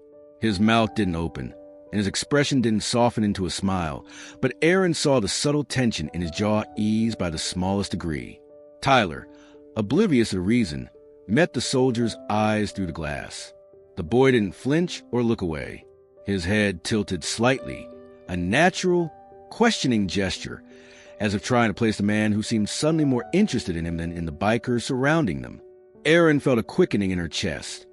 Not fear exactly, but the disorienting realization that the dynamics of this standoff might have just shifted for reasons she didn't understand. The soldier's gaze stayed with Tyler for a moment longer before flicking back to Aaron. It wasn't full acknowledgement, but she could tell he was assessing her now in a way that connected her to the boy. Something passed between them. Not words, not even a gesture, just a trace of understanding that she couldn't quite read. His eyes returned briefly to Tyler, and there was again that faint spark of recognition, the kind that comes from memory rather than chance. The bikers hadn't noticed. Their attention was still divided between the sheer physical presence of the convoy and the soldier's deliberate movements. The man in mirrored sunglasses stood close enough to Aaron's door to block her view of most of the lot, but his posture remained rigid, unwilling to give ground. Two others glanced toward the Humvees, their expressions tight with the kind of wariness that comes from realizing they might have misjudged the balance of power. Aaron's mind scrambled for possible connections. Tyler had never met a soldier before, not that she knew of. They had no family in the military. Yet the way this man was looking at her son wasn't casual. It was a look of someone who had already placed him in a mental file, someone who believed he knew who Tyler was. The soldier shifted his stance slightly, angling his body so that the lead biker was no longer blocking his direct line of sight to the car. His hand brushed lightly over the small radio on his vest again, this time lingering for a heartbeat longer, as though weighing whether to use it. His eyes never left the boy. Tyler's lips parted as if to speak, but no sound came. Aaron could see the reflection of the soldier in his pupils, the green of fatigues, the sharp outline of the flag patch on his sleeve. She felt the air in the car grow heavier, her grip on the wheel tightening, her thoughts pulling in two directions, one toward the immediate threat still surrounding them, and the other toward the strange, unspoken thread now running between her son and this man. The soldier finally looked away, but not in a way that severed the moment. It was more like he was filing it for later, tucking the recognition behind his eyes while returning to the business at hand. Still, Aaron knew something had shifted. She didn't know whether that was going to help them or make things even more complicated, but she was certain the soldier hadn't just seen her son. He had remembered him. The soldier's gaze left Tyler and settled, with deliberate precision, on the man in mirrored sunglasses. The space between them was still thick with unspoken calculations, the kind that passed silently between two men who both understand control, but in different worlds. The soldier took one step forward, not a lunge, not even aggressive, just enough to close the air between them, so that when he spoke, his voice would carry without strain. It wasn't loud.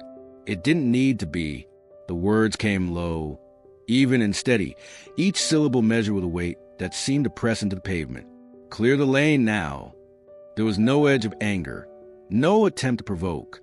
It was the tone of someone who had issued orders in places where hesitation cost lives, a tone that assumed compliance not because of volume, but because it was the only logical outcome. The lead biker didn't move.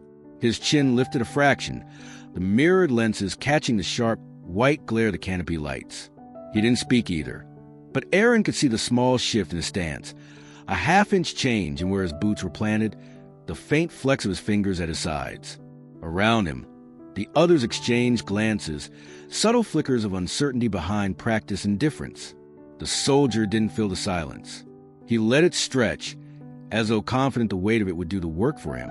His eyes stayed locked on the man in front of him, his expression unchanging, the stillness in his posture making the biker's restless shifts more noticeable. Behind him, the other Humvees idled in perfect unison, the deep drone of their engines forming a steady backdrop, a reminder that the man speaking wasn't alone. Aaron could feel the difference in the air. It was no longer the bikers' territory, even if they still stood in place. The soldier's voice had pulled the center of gravity toward him, and the others could sense it too. The attendant inside the station leaned forward slightly, as though instinctively drawn to the sound, his hand still hovering near the phone, but his shoulders no longer hunched with uncertainty. The man in sunglasses finally let a slow breath escape through his nose, the movement fogging the edges of his lenses for the briefest moment. He turned his head just enough to glance at the motorcycles blocking the exit, then back at the soldier. His jaw worked, the muscles tightening, but he didn't speak. The soldier's gaze didn't waver. "Now!" The soldier added, the single word clipped final. It was not a shout, not even a full sentence, just a command delivered with a kind of certainty that made refusal feel both foolish and dangerous. The space between the two men felt like it had narrowed, though neither had moved any closer. One of the bikers at the far end shifted his weight and looked toward the others. There was no spoken cue, but the tension in the group broke just enough for Aaron to see the first sign of movement. The man nearest the pump swung a leg over his bike. The creak of leather faint against the hum of engines. Another step back from her hood, his hand slipping from the paint without leaving a mark. The lead biker's sunglasses angled down for a moment. The faintest bow of his head, though whether it was resignation or a calculated retreat was unclear. He stepped aside slowly, the muscles in his jaw still tight, and took 2 measured steps toward his bike. The soldier didn't move to follow, didn't press further. He simply held his ground, his eyes tracking the motion until the line at the station's exit began to loosen. The quiet after command wasn't empty. It was filled with the subtle sounds of boots on pavement, the scrape of kickstands, and the slow realignment of bodies and machines that had, just moments earlier, been a wall. Erin stayed still, her breath shallow, knowing this wasn't over, but that something had shifted in her favor, and it had all started with a voice that left no room for refusal. The air felt weighted, as though the whole lot had been sealed under glass. Even the engines, still rumbling and low idle, seemed muted beneath the pressure of that pause. Aaron could hear the faint ticking of her cooling fuel pump, a small, almost fragile sound against the backdrop of tension that had swallowed the gas station whole. Her hands gripped the steering wheel without conscious thought, each knuckle pale, her eyes locked forward, but her awareness stretching to every edge of the scene. The biker stood in a loose crescent, no longer fully blocking a lane, but not opening it either. Boots planted wide, leather creaking faintly when they shifted their weight. Their heads turned toward the soldier, as if gauging how much ground they were willing to give up without looking weak.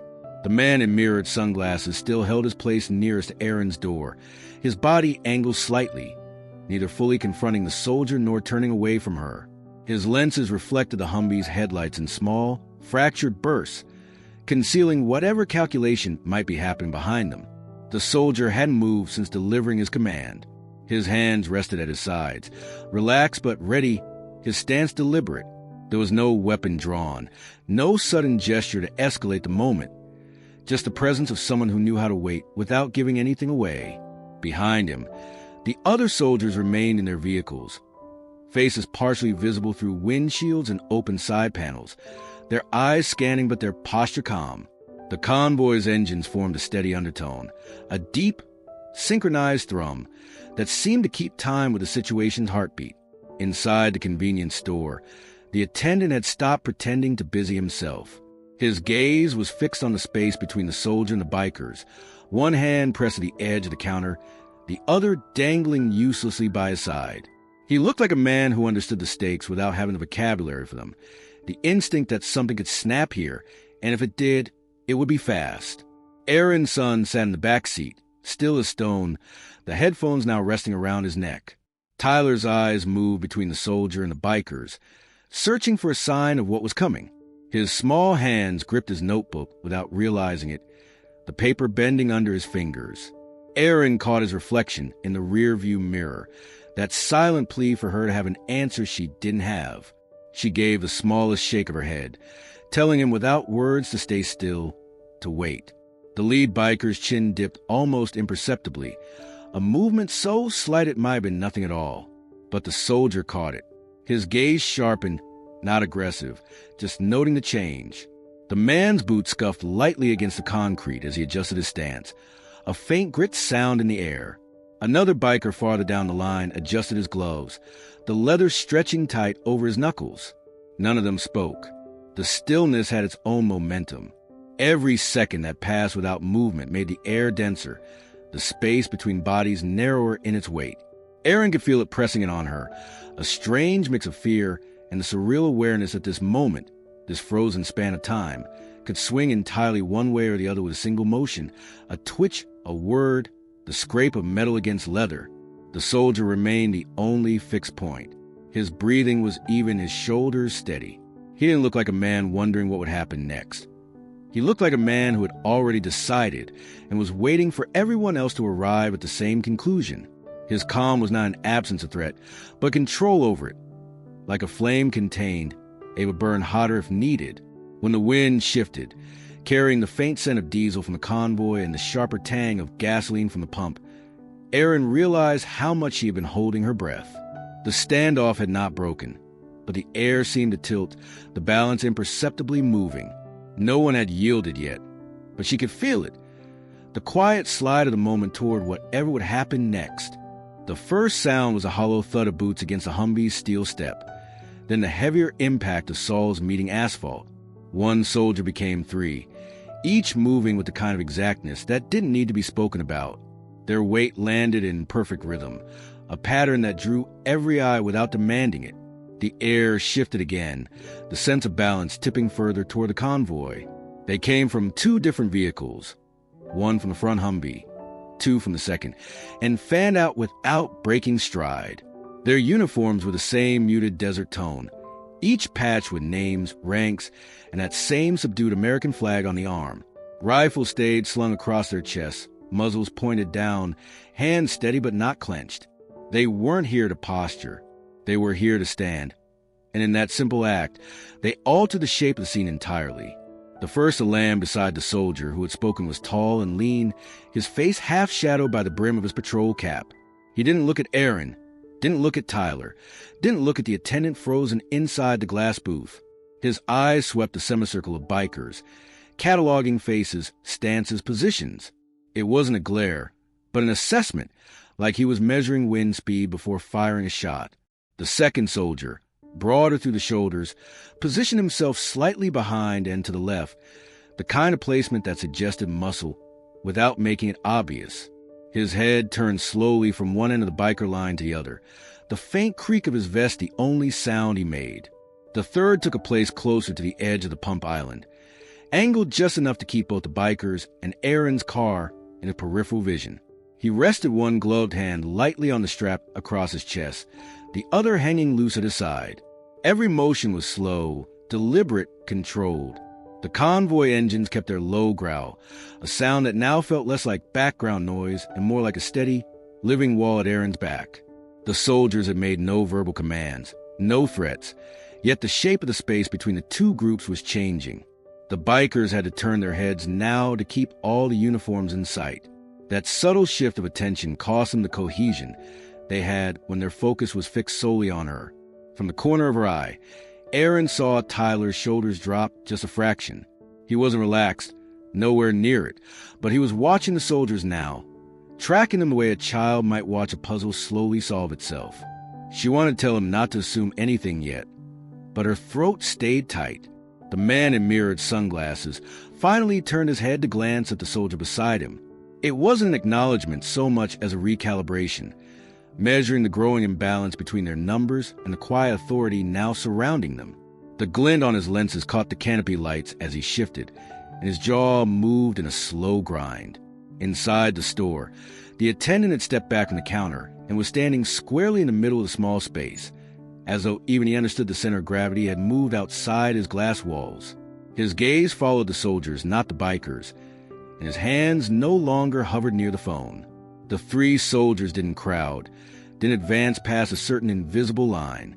They just stood there, widening the arc, anchoring the space until the lead soldier's earlier command didn't feel like one man's words anymore. It felt like the stance of an entire unit, the kind of stance that didn't bend without reason. Erin's fingers stayed tight around the wheel, but she could feel something loosening in her chest, a slow unclenching she didn't dare let reach her face. Whatever came next, she knew the bikers no longer owned the moment. The sound of those boots on the pavement had changed that, step by step, in perfect rhythm. It began almost without notice, the kind of movement that could have been mistaken for a shift in weight or a lazy roll of the throttle. But the sound was different, a longer, lower rumble that didn't settle back into idle. The biker nearest the far end of the arc angled his front wheel toward open pavement, his head tilting just enough to catch the lead man's profile. There was no signal given, no nod exchanged, but something passed between them in that brief glance. Then the engine's growl deepened, and the rear tire inched forward. The move was slow, deliberate, a retreat disguised as repositioning. He didn't swing wide or kick up gravel, didn't give the soldiers or Aaron the satisfaction of a dramatic exit. The front wheel traced a small arc toward the edge of the lot, breaking the symmetry of the semicircle for the first time since it had formed. The gap wasn't large, just enough to change the shape, enough to prove the ring could be broken. The soldiers didn't react. Not one pair of boots shifted, not one rifle strap creaked. They held their line as if the retreat were inevitable, as if they'd been waiting for the first fracture to appear. That stillness seemed to press on the remaining bikers, each of them forced now to see the space where one of their own had stood a moment ago. It wasn't just a gap, it was the beginning of a way out. The lead biker's jaw flexed once, the mirrored sunglasses revealing nothing. He didn't call the man back. He didn't gesture for him to stay. But his fingers tapped against his thigh, the faint drumming lost under the steady hum of diesel engines.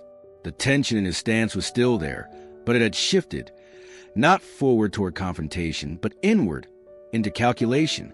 Aaron noticed it. She'd been watching the soldiers, holding on to the steadiness they projected, but that small change in the lead biker's posture was a different kind of shift. It told her that he knew the moment had tilted.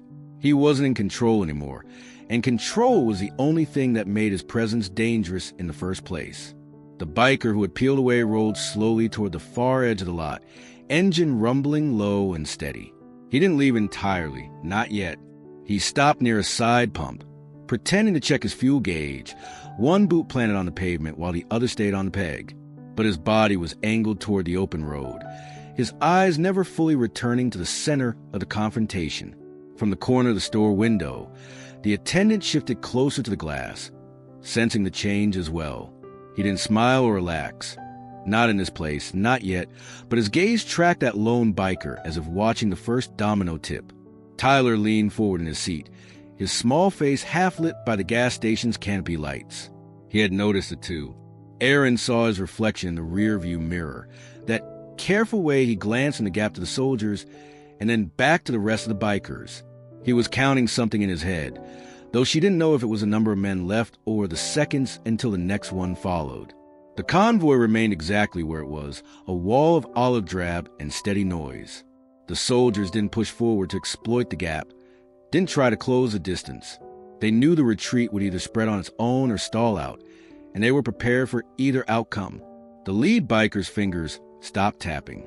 His head turned slightly toward the man who had moved, a silent acknowledgement that things were changing whether he liked it or not. The circle was no longer closed. The first step away had been taken. And once that happens, no matter how slow, the rest is only a matter of time. The movement drew attention without force. The lead soldier's gloved hand rose to the latch at the base of his helmet, fingers working with slow precision. The biker's eyes tracked him, their own stillness suddenly heavier under the growing sense that this was a nameless figure standing before them. The soft click of the released buckles carried to the muffled air, louder in his way than the idle grumble of engines. He didn't pull the helmet off quickly. It lifted in a deliberate motion, chin first, then crown, as though each inch was meant to be seen. Beneath it, a close-cropped layer of dark hair caught the low canopy light. Then the rest of his face emerged, and Aaron felt the first chill crawl across her shoulders. The left side bore the faint ripples of old burns, the kind that the desert wind carves deeper with time. They weren't fresh. The skin had long since healed, but they told of a blast or fire that left its mark permanently. The lines didn't distort his expression so much as etch it into permanence, the features beneath them calm and controlled. Yet it was his eyes that held the weight. They were sharp, steady, and not the eyes of a man seeing this moment for the first time. Aaron noticed Tyler's shift in the back seat. The boy's small hand pressed lightly against the glass, not in fear, but in recognition. His gaze locked onto the soldier's face, and something passed between them without sound. The soldier's eyes softened almost imperceptibly, enough for Aaron to catch it. There was history there, not the kind forged in casual encounters, but something marked, remembered. The bikers didn't understand it. They saw only the scars, the steadiness, and the way the soldier stood just a fraction taller now that the helmet was gone. For them, it was a visual shift, a man suddenly more human yet more dangerous at the same time. For Aaron, it was an unspoken thread being pulled taut between her son and this man. The soldier didn't break his stance. His gaze lingered on Tyler for only a breath longer before returning to the lead biker. That momentary glance, though, was enough to crack something invisible. Aaron could feel it. The soldier wasn't just here because a convoy happened to pass through. He was here because the boy in the back seat mattered to him in a way that had nothing to do with this gas station standoff. Tyler's breathing had changed. Aaron could hear in the silence between the engines. Quicker but not panicked. The kind of breath you take when your mind is working fast to piece together something you didn't expect to face today. He didn't speak. Neither did the soldier. But Aaron saw the faintest lift at the corner of the man's mouth. Not quite a smile. More like a signal meant for someone who would understand without words. The attendant inside the store leaned closer to the glass, his brow furrowing as though trying to place what he was seeing. Even at a distance, the scars were visible, and the quiet exchange between the soldier and the boy was clear enough to suggest a story he wasn't privy to.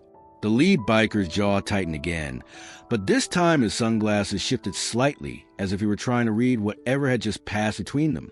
He didn't like not knowing.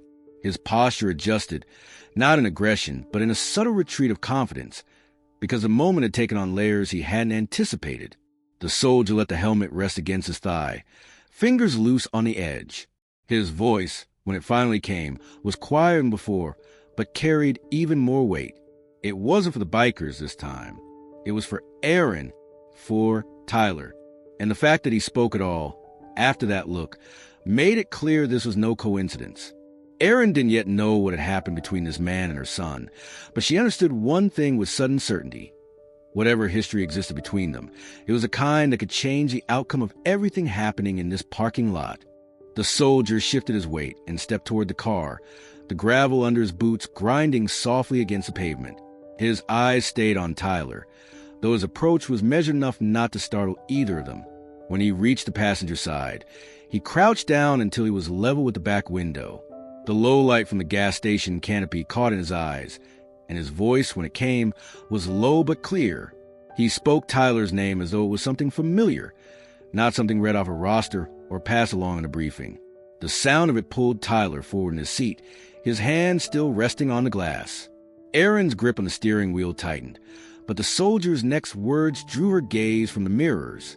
He didn't speak to her at first, just kept his focus on Tyler, telling him quietly that it had been a long time since they had crossed paths. Then he glanced up at her, and the weight in his eyes shifted. Not suspicion, not inspection, but gratitude. He told her she had done something years ago, something that had stayed with him ever since. It came back to her slowly, the way certain memories do when you're not expecting them.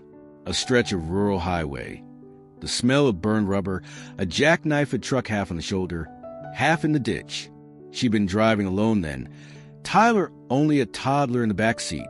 The wreckage was still smoking when she pulled over.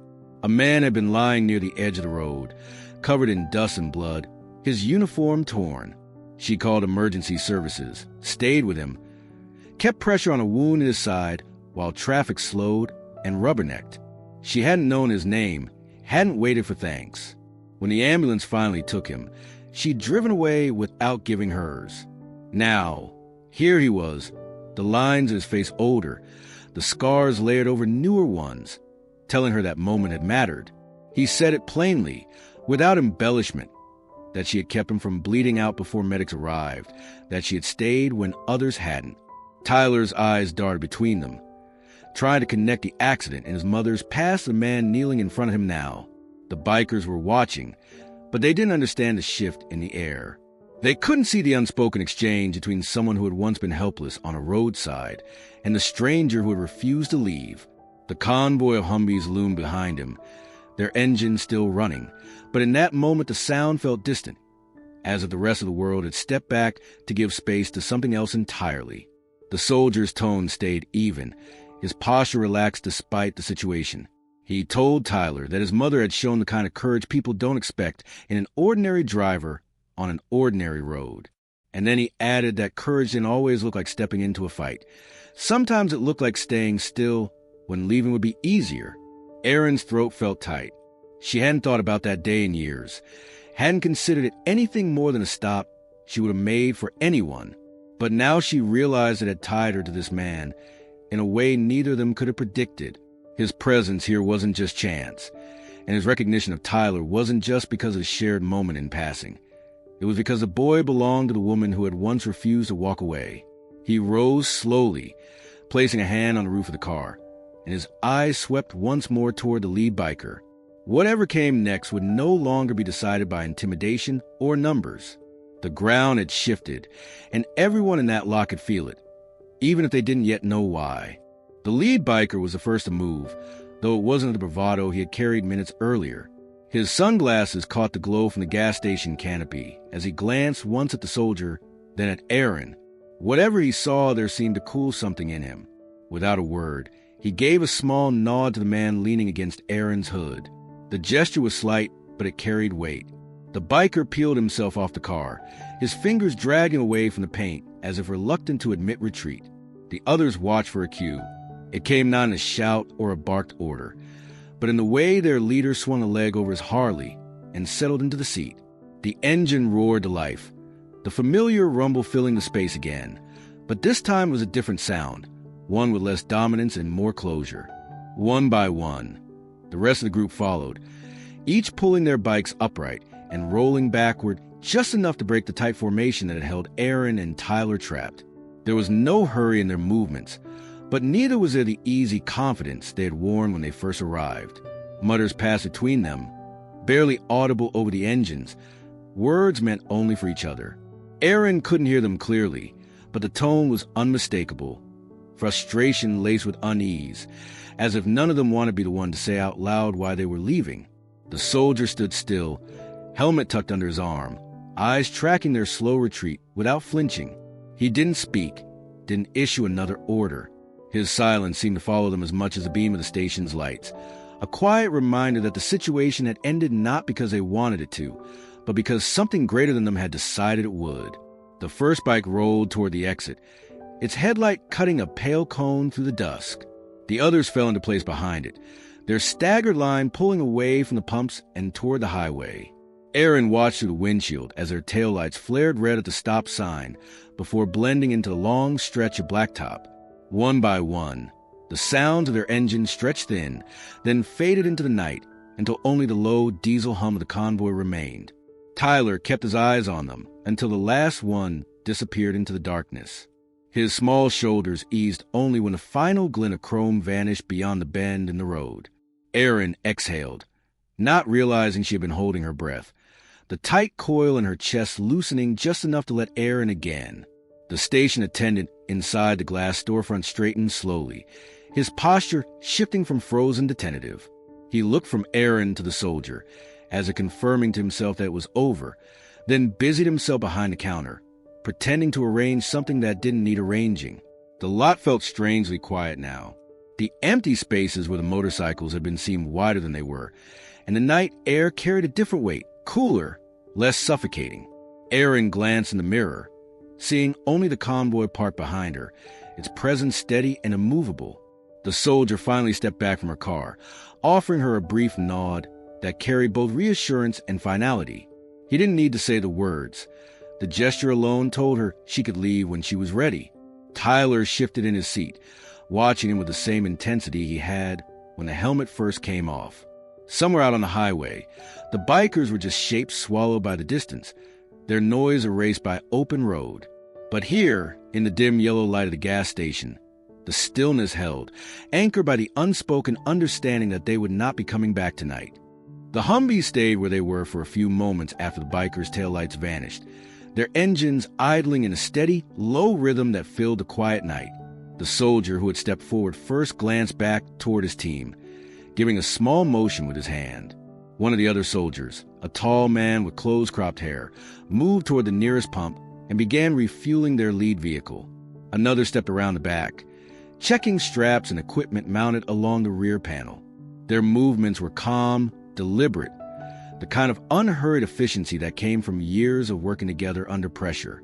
Aaron stayed in the driver's seat for a few seconds longer, the pump handle still resting in its cradle beside her car. The soldier's earlier nod was still in her mind, but she waited for her breathing to settle before she opened the door. The warm air carried the faint smell of diesel and the sharper tang of gasoline. Tyler leaned toward the window, his eyes fixed on the convoy, as if afraid they might disappear without warning. When Aaron stepped out, the soldier met her halfway between her car and the nearest Humvee. His helmet was still tucked under his arm, and his voice had softened from the firm command it carried earlier. He asked if she and her son were all right, his tone more personal now, less formal. She answered with a nod, then found herself adding words she hadn't planned, telling him she appreciated what they'd done. He brushed it off with a faint smile, saying it was nothing more than looking out for people on the road. Another soldier approached, younger, with a dust-streaked face and an easy way of standing. He offered her a bottle of water from a crate stacked in the back of the Humvee. Aaron accepted it, the cool condensation slick against her palm, and thanked him. Tyler, still in the back seat, watched the exchange closely. When the younger soldier noticed him, he gave a quick wave. It was small, but it drew the first hint of a smile from the boys since the bikers had arrived. For a few minutes, the gas station took on an odd stillness, broken only by the occasional click of a pump handle and the murmur of quiet conversation. The soldiers spoke with each other in short, low sentences, but when Aaron joined in, they shifted easily, including her without making it feel forced. They asked where she was headed and how far she had to go before stopping for the night. She told them about the small motel she was aiming for, 2 towns over, and one of them nodded, saying it was a safe place to rest. The soldier who had recognized her earlier stayed close, his eyes occasionally scanning the dark edges of the lot. Even with the bikers gone, there was an alertness to him that didn't fade. Aaron could feel it in the way he kept his shoulders angled slightly toward the highway, as though listening for something more than what could be seen. When their own tanks were full, the soldiers didn't rush to leave. They lingered, not in a way that made her feel trapped, but in the quiet, steady manner of people making sure all was truly clear before moving on. One checked the perimeter of the lot, walking to the far edge and peering down the road. Another wiped down the windshield of the lead Humvee, his motions methodical, as if he had all the time in the world. Tyler finally unbuckled and slid to the edge of his seat, pressing his hands against the glass to get a better look at the military vehicles. Aaron opened the rear door for him, and he stepped out cautiously, still glancing toward the soldier who had spoken his name. The man smiled faintly, crouched down again, and told Tyler to take care of his mom. It wasn't said like an order, just a simple truth, and the boy nodded with the kind of seriousness only a child can carry. Aaron felt the knot in her stomach ease further. The night didn't seem as heavy now, the gas station lights casting softer pools on the pavement. She knew she could get back on the road without her hands shaking on the wheel. The soldiers had made sure of that, not just by showing up, but by staying until she was steady enough to drive. The engine hummed steadily as Aaron eased the car out from under the gas station canopy, her headlights stretching a pale ribbon of light across the quiet lot. She glanced once toward the row of Humvees, their angular silhouettes resting in the yellow glow. A couple of soldiers stood near the lead vehicle, still talking in low voices. One lifted a hand in a brief wave when her eyes met his, and she returned the gesture without rolling down the window, the small motion feeling like enough. The tires crunched softly over the loose gravel at the edge of the lot as she steered toward the exit. Tyler had settled back in his seat, the tension in his posture replaced by the drowsy slouch of someone whose body finally believed it could relax. He kept one knee propped against the door, looking out at the passing dark, but Aaron noticed him glance into the side mirror every so often, as if he too needed proof they were still there. The highway unfolded in front of them, 2 lanes of faded asphalt bordered by open fields that dissolved into shadow. The sky above was deepening toward night, the last band of orange lingering low on the horizon before it would vanish entirely. Aaron kept the wheel steady, her eyes adjusting to the rhythm of road markings flashing past. Behind her, in the rear-view mirror, the convoy began to move. The first Humvee's headlights swelled brighter for a moment before falling back to a steady distance, its shape distinct and unwavering. She didn't speed up. There was no need to. The soldiers matched her pace without closing the gap, as if they understood she needed space as much as she needed the assurance they were close. The thought that they would be behind her for at least part of the drive wrapped around her like an invisible shield. The events at the gas station still played at the edges of her mind, but they felt muted now, like something happening in a story she'd once overheard rather than lived. She thought of the way the bikers had scattered without the soldiers having to raise their voices, of the quiet certainty in every step those men had taken. It wasn't bravado or threat.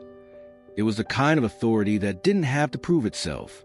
Tyler shifted and looked at her reflection in the mirror, his eyes half-lidded but alert. "They're still there," he murmured, almost to himself. Erin nodded without taking her eyes off the road. "Yeah," she said softly. "They're still there." A green highway sign flashed past, announcing the turnoff of the small town where the motel waited. She calculated the time in her head. Less than 30 minutes now. She thought about the soldier who had recognized her. The brief exchange that had carried a weight she couldn't quite unpack while adrenaline was still in her system. There would be time to think about that later. Maybe when the hum of the road wasn't the only thing holding the moment together. The fields gave way to clusters of trees, their dark shapes forming a tunnel that the headlights cut through. The air outside had cooled with the loss of daylight, and she imagined the soldiers behind her feeling the same shift, the scent of earth and asphalt mixing in the night breeze through their open windows. She checked the mirror again. The convoy's lights stretched in a neat line, their presence neither pressing nor fading. A strange comfort settled in her chest. The reminder that sometimes help didn't come from where you look for it, but from somewhere entirely unexpected. As the turn from motel approached, she slowed, the convoy naturally adjusting its speed without any visible signal. For a moment, she considered waving as she took the exit, but something told her they would understand even without the gesture. She flicked on the blinker, the yellow flash briefly reflecting off the lead Humvee's grill, and guided the car onto the smaller road. In the mirror, their lights continued on, steady and sure, until the curve of the highway swallowed them from view. The absence left the night quieter, but not empty. She could still feel the echo of their presence, like a weight had been lifted, yet left behind a shape you could sense even without seeing it. Tyler leaned his head against the window, eyes closing as the road narrowed toward the motel's dim sign in the distance. Erin kept both hands on the wheel, steady in the knowledge that tonight, when the road had turned uncertain, help had found them anyway.